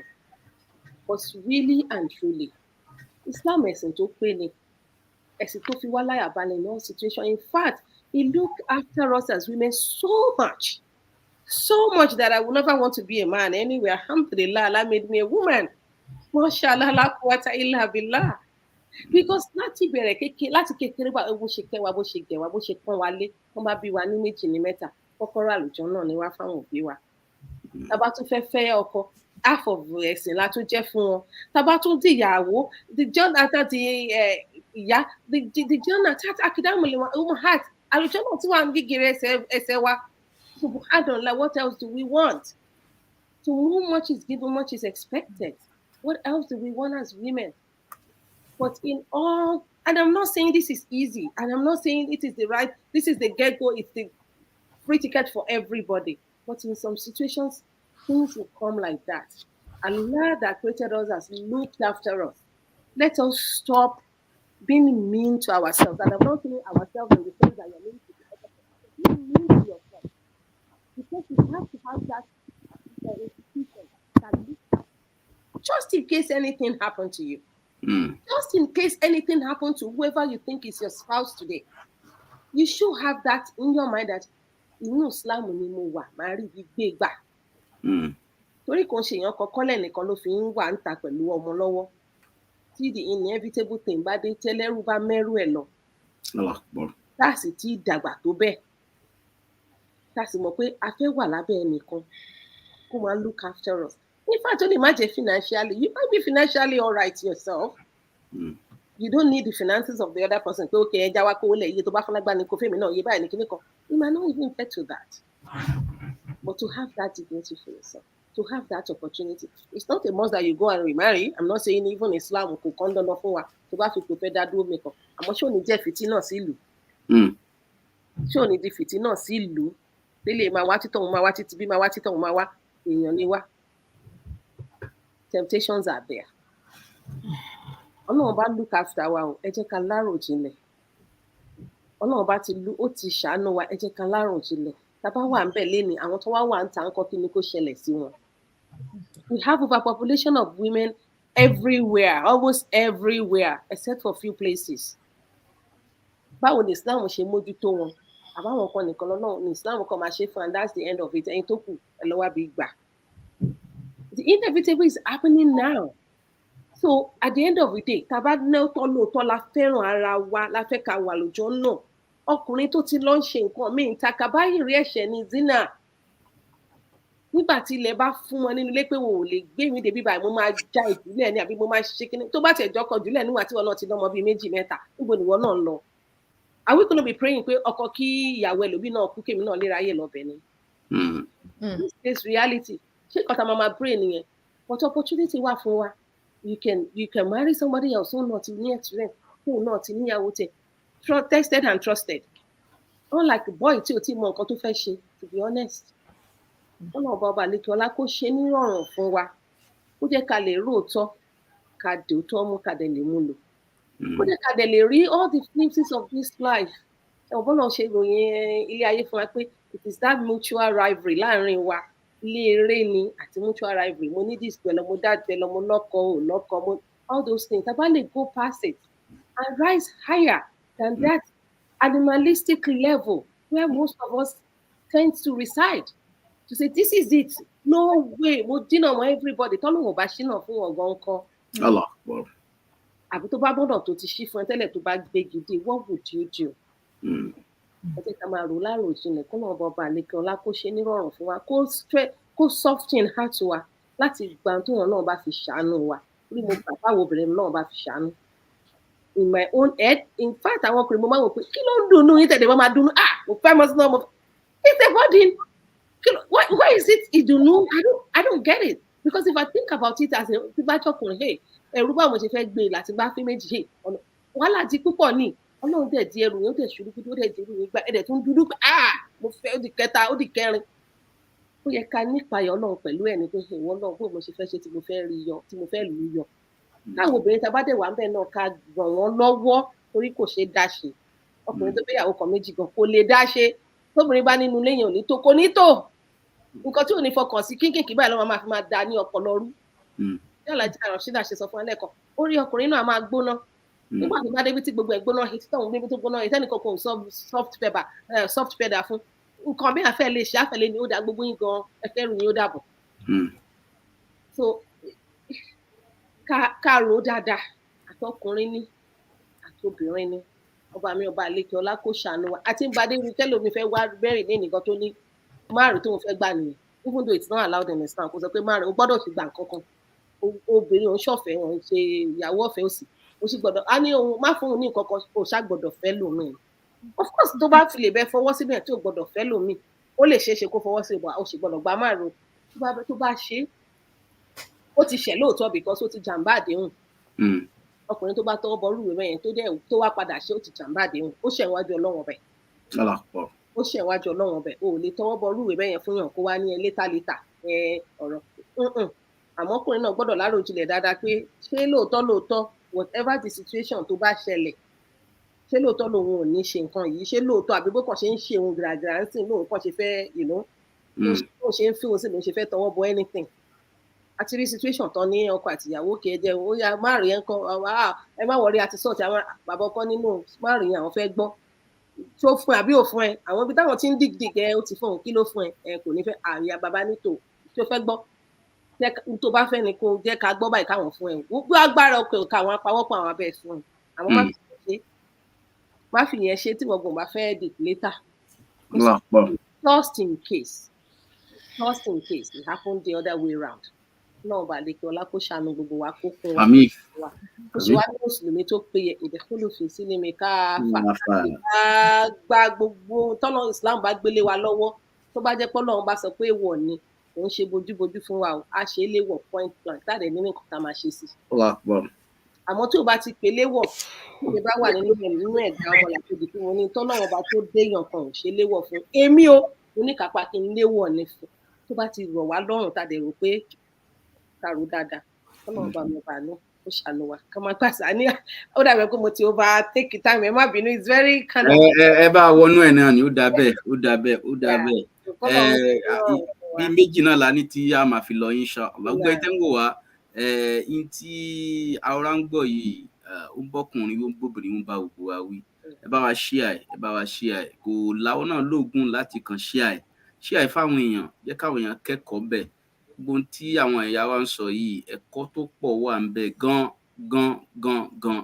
tí ń bá wọn tí ó ti márì wí àwọn tí ò tí márì náà ń bá wọn wí àwọn tó ti wà nílé ọkọ náà obìnrin ó bá wí ẹni tí ò tí sìn bẹ́ẹ̀ náà ń bá wí bá wa share fáwọn èèyàn káwọn náà lè gbọ́ wọn náà share bí méjì bí mẹ́ta share sọ́dá platform jẹ́ kí wọ́n rí gbọ́ kí ó lè ṣe àǹfààní kọ́lọ́run wọlá pé ìpínlẹ̀ tí wọ́n sọ yìí náà ilé tó ti ń mì díẹ̀díẹ̀ yóò máa kó sáwọn èèyàn nú torí pé environment wa ti wà highly polluted ó ti wà highly polluted àbí tá a bá ń purọ́ tàn án jẹ lóko irú àwọn kan tá ń gbọ́ yìí náà ló ń touch heart pé ṣé mi ti kó lójú ọ̀nà torí gbogbo wa ń wùwà bí ẹni pé àní kò láyé mọ́ ni wàláhì à ń wùwà bí ẹni pé àní kò láyé mọ́ ni torí ìgbádùn ayé yìí tí a bá ń wò ó tí gbogbo ayé ṣe fún tí àgàgà ìlú tá a wà yìí àwọn ibi tá a wà yìí àwọn ìgbádùn wà ń bẹ o wàláhì wọ́n máa ń gbà àwọn èèyàn jà àwọn ayé kan tó yẹ pé àwọn ayé yẹn tí yóò bá ṣọ́ra ẹ̀ yóò gbàgbé tọ́lọ́run tànábì wa Muhammad sallallahu alayhi wa sallam ọlọ́run tó wá kà wá yẹ tó ní ká máa ṣe léyìí máa mú opportunity ọlọ́run fún wa ìwọ náà bá mi share ẹ̀ fáwọn èèyàn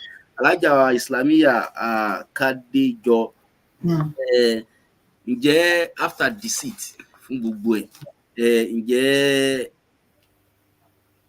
ṣé trust tún lè wà restored mọ́ after Deceit ti ṣẹlẹ̀ o ṣé a tún lè restore trust yẹn náà mọ́ àbí nígbà tó ti scatter yẹn náà tó ti scatter náà ni.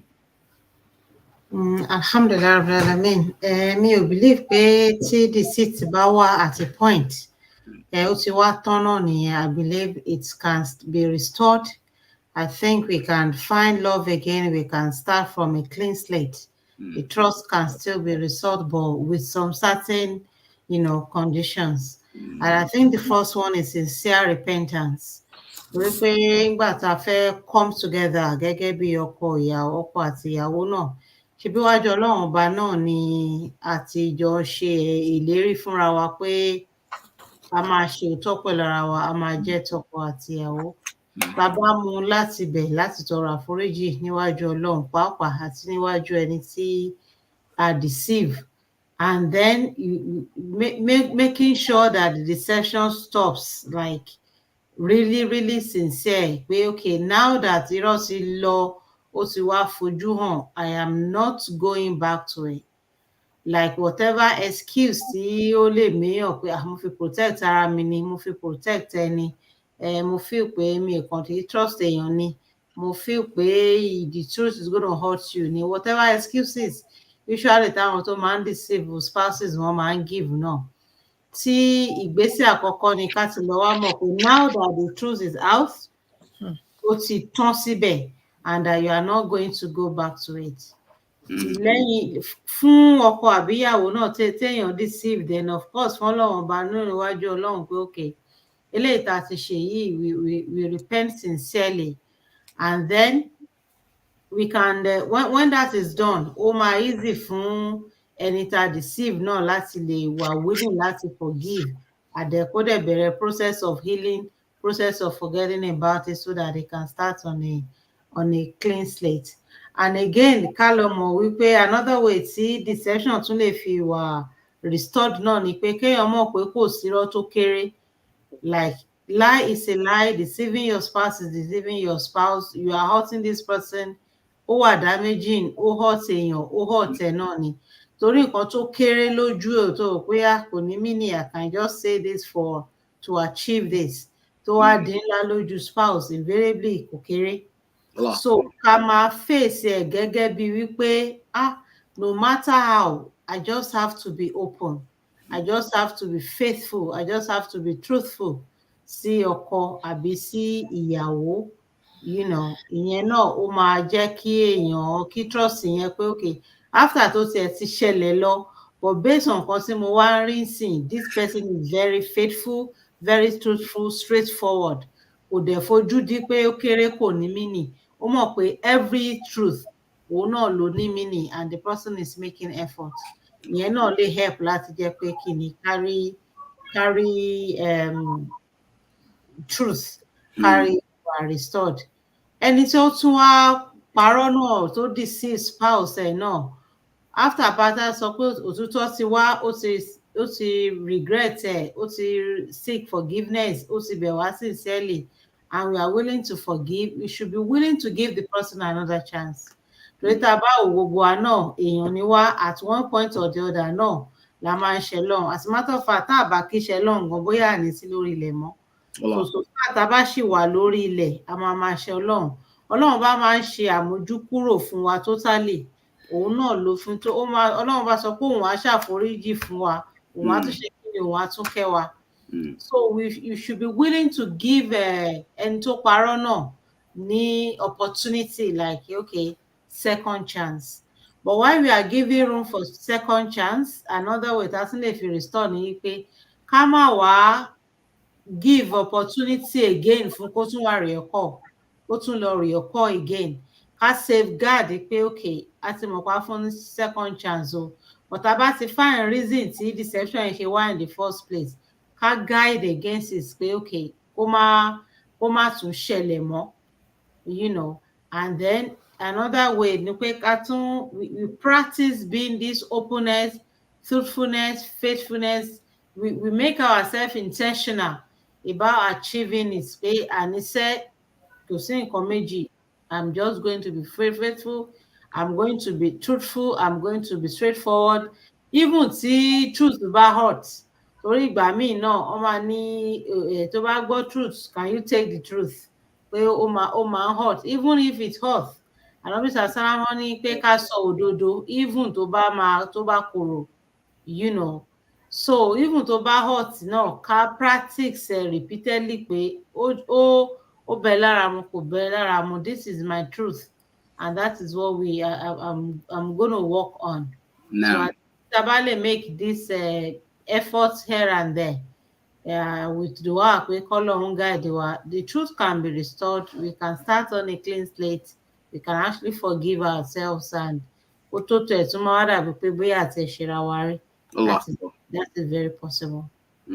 Alhamdulillah, ló jẹ́ pé kò sí tó le tí kò ń rọ̀.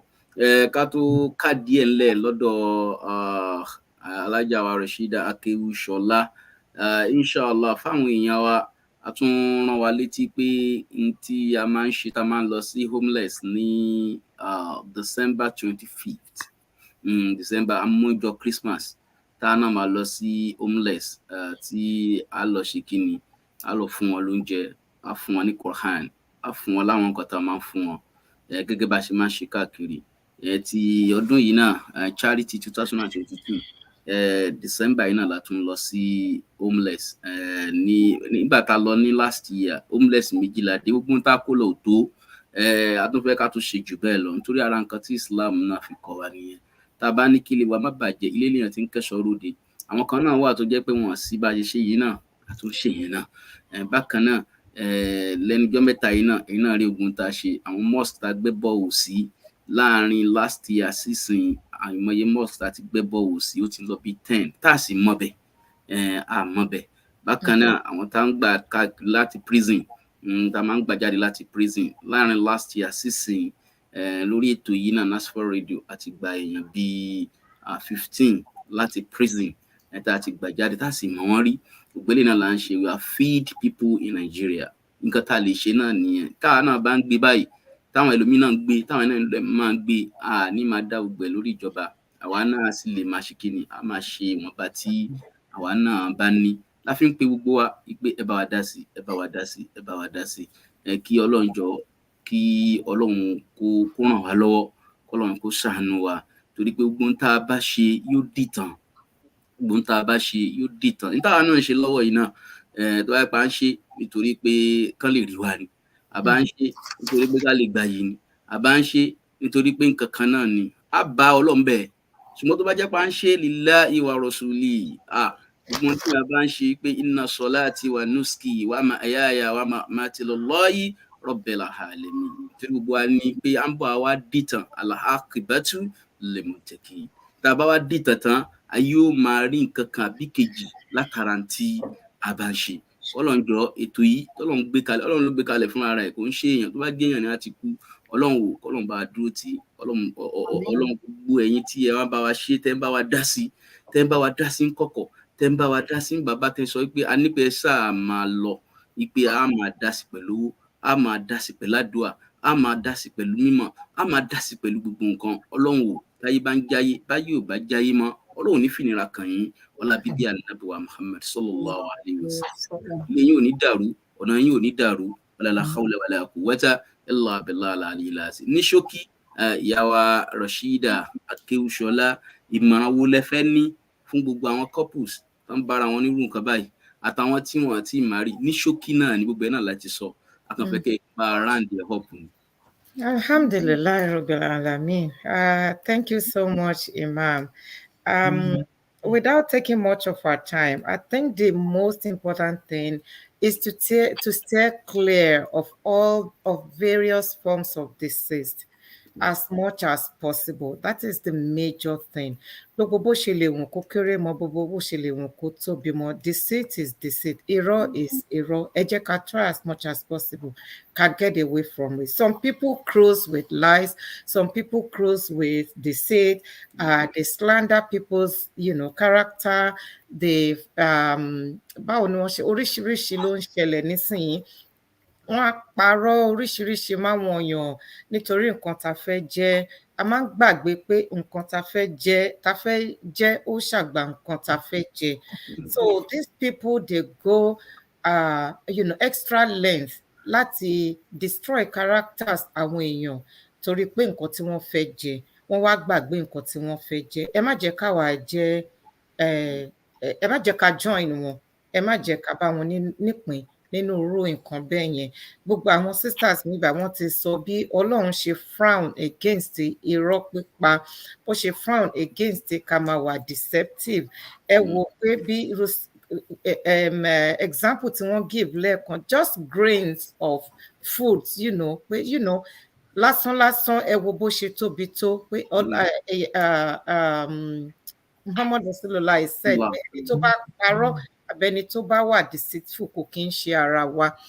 So ẹ jẹ́ ká stay clear of all forms of deceit. Bó ṣe lè wùn kí nǹkan yẹn kó fẹ́ fún wa ní glory tó, bó ṣe lè wùn kó fẹ́ fún wa ní wealth tó, ẹ jẹ́ ká máa rántí pé there will be a day tó jẹ́ pé àwọn onírọ́ yẹn wọ́n á gbé banner pé irọ́ ni àwọn ń pa, wọ́n á gbé flag pé àwọn ń pa irọ́. Àwọn èèyàn tó máa point sí wọn pé ẹni yẹn ló parọ́ mọ́ lágbájá báyìí báyìí, ẹni ló ṣe báyìí báyìí fún ẹni. Ẹ jẹ́ ká máa rántí ọjọ́ yẹn, whether we like it or not, that day will come and we will all face the consequences. Àwọn olórí wa ń parọ́. It is said pé àwọn oní characters mẹ́rin kan wà tó jẹ́ pé we count them, we see them as hypocrites. Ẹni tó bá ní àwọn qualities yìí àbáwọn characteristics yìí, and even if you have one of them, you have the qualities of hypocrite. The person that when you trust that person, it betrays you. Ẹni tẹ́ ti gbára lé, ẹni tẹ́jọ máa ń sọ̀rọ̀, tẹ́ wá jẹ́ pé at the end of the day ẹni yẹn wá ń record yín sílẹ̀, nǹkan wá ṣẹlẹ̀. And our ladies, tí a máa ń bára wa rojọ́ gan, a máa ń sọ̀rọ̀ gan. I had an elderly woman sometimes ago. Wọ́n máa ń bá mi sọ̀rọ̀ gan. Èmi kàn máa sọ pé ó ga o, ṣé bẹ́ẹ̀ ni. It got to a state tí wọ́n sọ fún mi pé when I'm talking to you, when I'm sharing my experiences with you, when I'm sharing my life thing with you, you are not saying anything. Èèyàn yẹn ò kí ń sọ títí ẹ̀ fáwọn, kò kí ṣe pé àwọn ò lè dákẹ́ káwọn má sọ̀rọ̀. Àwọn kan ń sọ káwọn lè fi free mind àwọn kankan bẹ́ẹ̀ yẹn. Wọ́n dẹ̀ ní tọ́rọ̀ bá jọ tèèyàn, èèyàn máa mọ̀. Mo ní mọ́mì, ẹ mọ nǹkan tẹ́ máa ṣe, ẹni tẹ́ bá ń sọ̀rọ̀ yín fún, tí ò bá sọ títí ẹ̀ fún yín, ẹ̀yin náà ẹ dákẹ́, má sọ̀rọ̀ yín fẹ́ nìyẹn mọ́. She was shocked. Ó ní ṣé nǹkan tí máa sọ nìyẹn. Mo ní bẹ́ẹ̀ ni màá ní because tẹ́ bá feel pé èèyàn ò sọ̀rọ̀ fún yín, ẹ̀yin náà ẹ dákẹ́, ẹ má sọ̀rọ̀ yín fẹ́ nìyẹn mọ́. A ti máa ń rojọ́ ju àwọn obìnrin. We talk too much. A máa gbé gbogbo ọ̀rọ̀ lé wa, a máa gbé síta. Gbogbo bá ṣe sùn, gbogbo bá ṣe jí, a máa gbé síta. Dẹ̀ mọ̀ any little thing tí àṣírí wa bá dẹ̀ ti wà lọ́wọ́ èèyàn, táṣírí èèyàn bá ti wà lọ, àwọn obìnrin á bàjẹ́. Bí nǹkan ṣe máa ṣẹlẹ̀, tá fẹ́ tú gbogbo àṣírí yẹn síta, òun la máa wá. Tẹ́ni yẹn kò ṣẹ̀ wá, a máa wá bó ṣe fẹ́ ṣẹ̀ wá tó jẹ́ pé a máa sọ gbogbo ọ̀rọ̀ yẹn. Ẹ wá gbogbo nǹkan tó ń jáde nísìnyí. Ẹ ti rìkọ́ọ̀dù ara yín, ẹ ti rìkọ́ọ̀dù ọkọ yín, ẹ ti rìkọ́ọ̀dù ọ̀rẹ́ yín, ẹ ti rìkọ́ọ̀dù ìwà, ẹ wá ń gbé gbogbo ẹ wá ń gbé síta. What do we stand to gain? The money that you will gain from that, kí ló fẹ́ fi ṣe? Tẹ́ bá fi tọ́ ọmọ, àwọn ọmọ yẹn ò ní lálùbáríkà. Tẹ́ bá fi ṣiṣẹ́, ẹ lè má lè jèrè iṣẹ́ yẹn. Then what do we stand to gain? Kí là ń ṣe gbogbo orú ẹ̀ fún? Let us stay clear of all these things. Then another thing ni pé ẹni tó bá tún ní irú characteristics, when he speaks, tó bá lanu ẹ̀ báyìí tó bá sọ pé ẹ káàárọ̀, ẹ lọ wò ta bóyá ilẹ̀ ti ṣú níbẹ̀. Táwọn ẹni rẹ̀ níbẹ̀ yẹn bá sọ̀rọ̀, irọ́ ó ti jẹ gbogbo ayé wọn, ó ti jẹrun. Another person ni pé when they make promises, they don't fulfill it. Ọlọ́run sọ pé àwọn àgbàlagbà máa ń sọ pé àlùkáwà ní ẹ̀rọ Ọlọ́run ni. Tá bá ṣe promise kékeré, tá bá fulfill it, Ọlọ́run kò ní dárí ẹ̀ jì wá, kò ní fún wa o. A máa san ni. So think twice before you make promise. Ẹ má ṣe promise ẹ lè make. Then this type of people, when they resort to slander.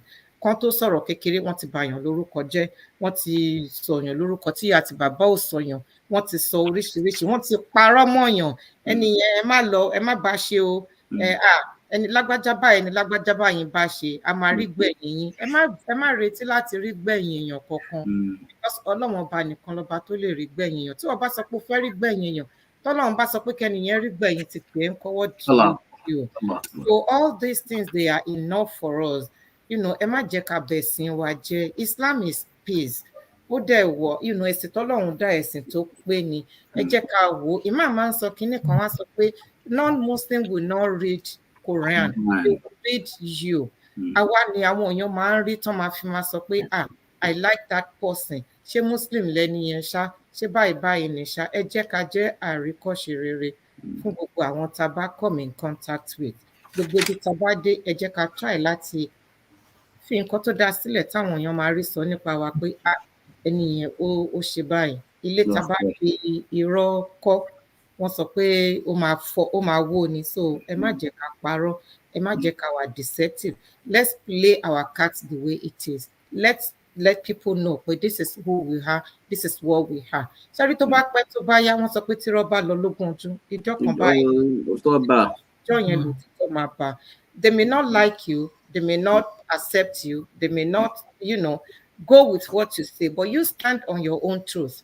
you stay on your own lane at the end of the day the truth will prevail òtítọ́ àfojúwọn so face your challenges don't run away from it ọlọ́run ọba kò fún wa ní nǹkan tó ju agbára wa lọ láti yẹ so turn to him and he will always be there for us Allah subhanahu wa ta'ala uphold our homes ọlọ́run ilé ẹnì kọ̀ọ̀kan wa kó dàrú kọ́lọ́n kó bá wa tún ilé gbogbo wa ṣe yìí kọ́lọ́n jẹ́ kí gbogbo wa ká túbọ̀ máa mọ̀ ọ́ sọ sí kó má jẹ́ kó kú kọ́lọ́n má jẹ́ ká iná ẹ̀ tàn kọ́lọ́n má jẹ́ kó kọ́lọ́n jẹ́ kí gbogbo wa ká bá níbi tó lérè àríkà sí èyí tàbí kọ́lọ́n jẹ́ ká lè máa wá o kó dẹ̀ jẹ́ ká lè máa tún rí gbogbo yín náà o. Àmín ilàlá àmín insha Allah jazakumullahu khairan ibi tí ẹ bá déyàn ni mo fi kí ájì àwa Rizkiya Kamaluddin ọba tí ó ṣe yín lórí làákàyè tó pé ọba tó ṣe yín ní mùsùlùmí ọba tí ó ṣe yín lápùpà tó ń tàn mọ́lẹ̀ Ọlọ́run ó má jẹ́ kí ìdí yín ṣókùnkùn láíláí Ọlọ́run bá fún yín lọ́mọ Ọlọ́run wọlá bó ṣe ṣe Fatima fún Ànábì wa Muhammad sallallahu alaihi wasallam àwọn ọmọ yín Ọlọ́run jẹ́ ìtùtù ojú fún yín má jẹ́ fọwọ́ gbọ́mọ sí wọn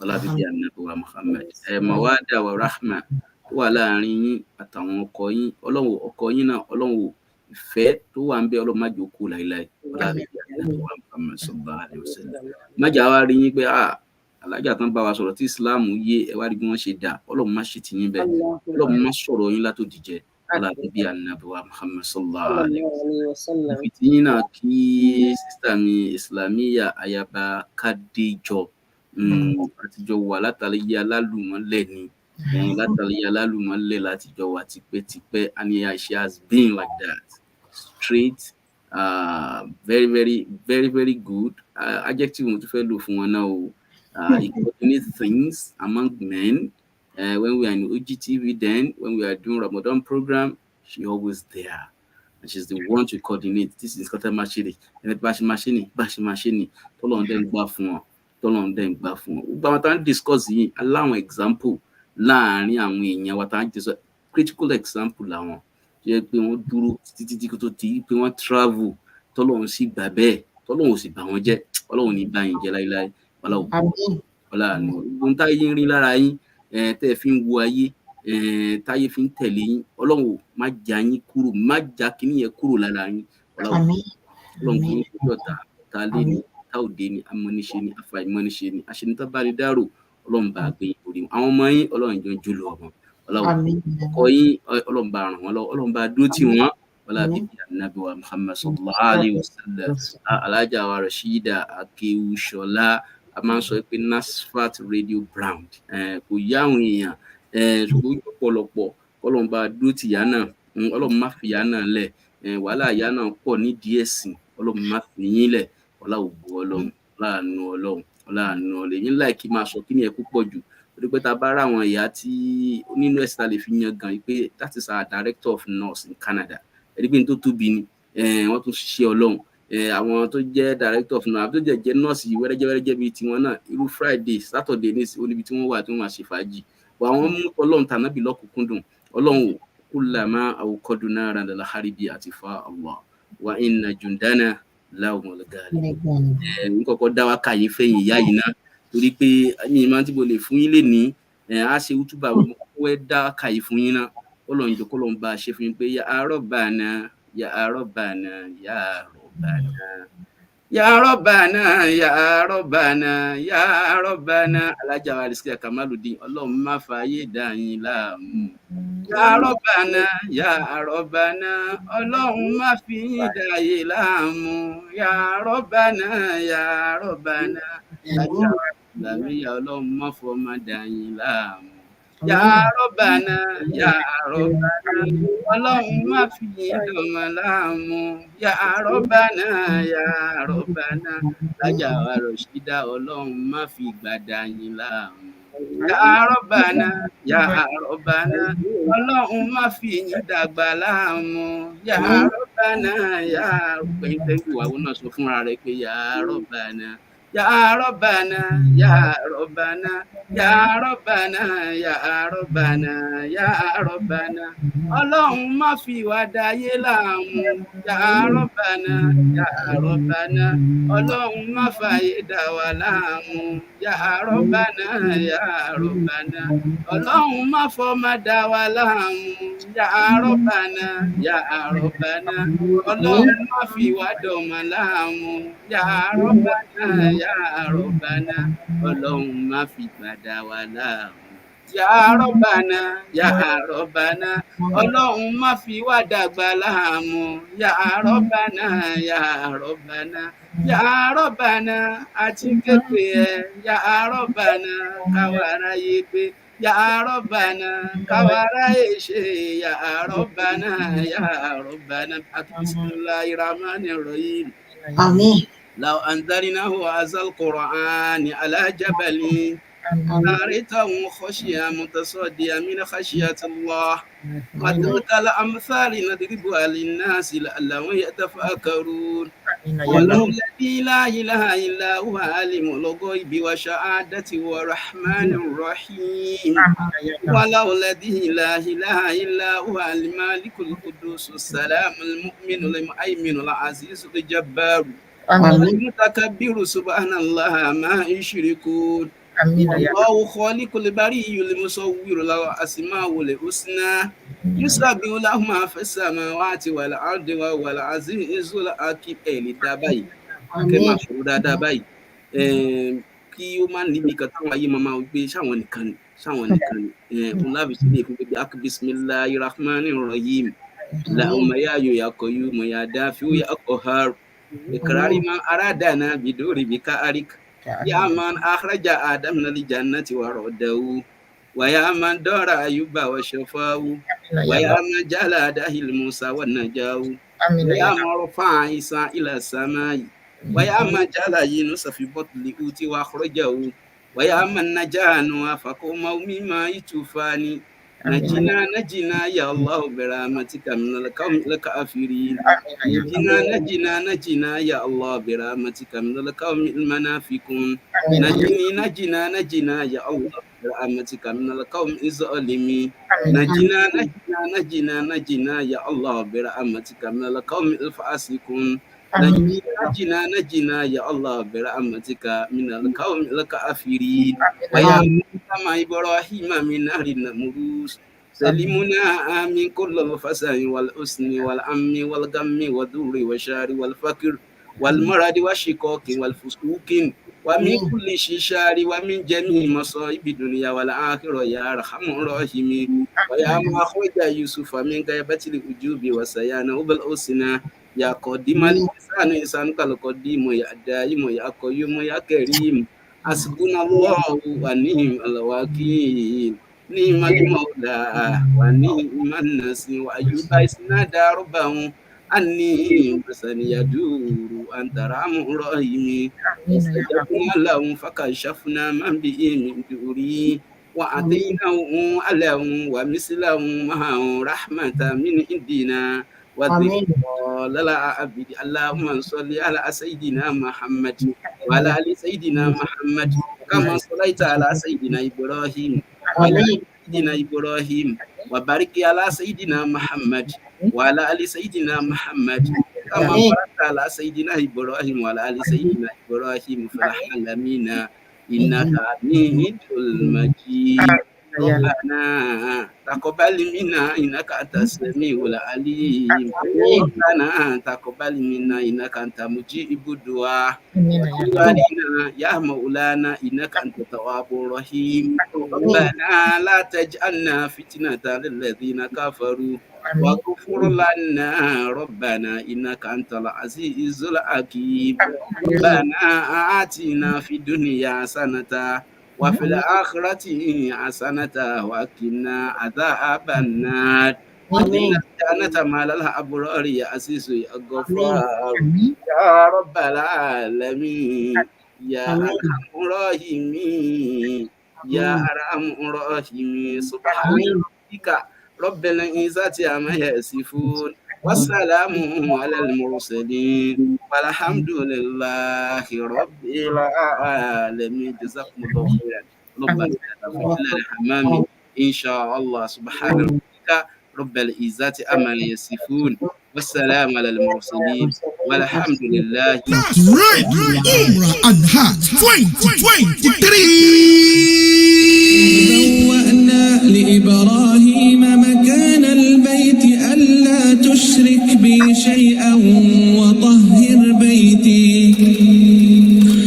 اللهم لبيك لبيك لا شريك لك. Àlàáfíà Ọlọ́run àtòrí àjẹjẹta rẹ̀ kó mọ́ bá yín gbé o. May the peace of Allah and his eternal benediction be with you all. Àwa náà ni ẹyẹ méjì kì í jàṣà. Àwa ni wọ́n ń pè ní ìjọ Nasfat Radio Umrah and Hajj ní Washington DC nílùú Amẹ́ríkà. À ń kí yín káàbọ̀ sí àwọn abala iṣẹ́ mìíràn tẹ́ tún mọ̀ wá sí. Nurahibu bikum ila thalathi falqatin allati ta'rifunana biha.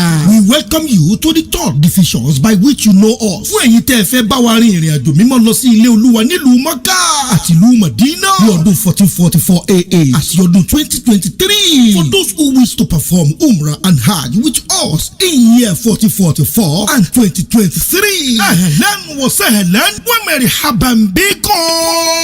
Ẹ máa wọlé ẹ máa rọra àwọn ètò wa náà rèé. Umrah January ti ọdún 2023 àti ní àwọn pákéjì wa ní ilẹ̀ fún yín fún ẹ̀yin tẹ́ fẹ́ bá wa lọ láti lọ ṣe Umrah fún Ọlọ́run ọba. Ó dẹ̀ tún lè pe Ọlọ́run lórí ọdún tuntun. Al-Falqatu Thaniyatu. Abalẹ̀ ẹlẹ́ẹ̀kejì. Hiya al-umratu lillahi fil ashr al-awakhiri fi shahri Ramadan. We also designed another package for the year 2023. Umrah package in January 2023. Abalẹ̀ ẹlẹ́ẹ̀kejì. Òun náà ni Umrah kejì tí àwa ìjọ Nasfat Radio Umrah and Hajj tá a tún ti pèsè rẹ̀ kalẹ̀ fún ìjọsìn mímọ́ fún Ọlọ́run Aláwùrábí. Òun náà ni mẹ́wàá àgbẹ̀yìn nínú oṣù Ramadan. Ẹ pè wá tàbí kẹ́ ẹ darapọ̀ mọ́ wa láti jọ kópa níbi ìrìn àjò Umrah àti Ramadan títí ọdún 2023. Al-Falqatu Thalithatu. Abalẹ̀ ẹlẹ́ẹ̀kẹta. Ta'alaw ayyuha hujjaju baytillahi al-harami. Gbogbo èyí ẹ ti ní lọ́kàn wípé ìjọ wa Nasfat Radio Umrah and Hajj lè fẹ́ bá ṣe àràfà àti tọdún 2023.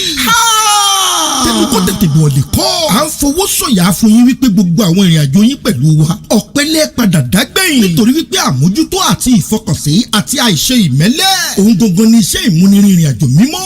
A ní àwọn àlùfáà tí wọ́n dángájíá. Àwọn àyè àṣẹ tó yẹ kẹ́ ẹ dé pẹ̀lú ìfarabalẹ̀. Ìjírẹ́bẹ̀ fún Ọlọ́run bá Aláwùrábí. Bí kẹ́ ẹ dé Masjidul Qiblatain. Àti àwọn àyè bẹ́ẹ̀ bẹ́ẹ̀ lọ. Àti àràfà lọ́lẹ̀. Àti wá sí gbàdégbàdé mọ̀ gbọ́lọ́hún. For those who decide to embark on Hajj journey with us this year, we congratulate you in advance because it is going to be a memorable journey. As always, we are caring, resourceful, competent, and hardworking. We have skillful scholars who will guide you and fulfilling the rites. There is also friendly and steady provisions to ease your moments and visitations to the sacred places. There is also provision to take care of your health, beautiful hotel reservations, a pleasant and welcoming environment. Put your mind at rest when you register your trips with us. We always render best of services and put our trust in Allah. You can reach us on the following contact. Limazidi ni Middle East Sarati. Fún ẹ̀kúnrẹ́rẹ́ àlàyé o lè pè wá sórí aago wa 202 344-6720 tàbí 347-206-5705. iléeṣẹ́ Nasfat Radio Umrah and Hajj 2023 wọ́n wà ní capital city of United States of America ní Washington DC. tó o bá ti bá wa lọ ìfọ̀kànbalẹ̀ ń bẹ níbẹ̀. ó yẹ tẹ́wọ́ kó o já ṣàdúrà. olúwa kàmí pẹ́ni tí yóò ṣàràfà àtọ́dún tá a wà yìí. òní láṣìírí kó o dẹ̀ jẹ́ kó jẹ́ ìtẹ́wọ́gbà. Allahumma ballighna jami'an baytakal harama wa harama rasulikal karima innahu la yaqdiru ala dhalika ghayruka. Àmín. Àlọ́dé ni o, àlọ́bọ̀, àlọ́wọ́ aṣoríire. Nasfat Radio Umrah and Hajj 2023. لبيك لا شريك لك لبيك إن الحمد والنعمة لك والملك لا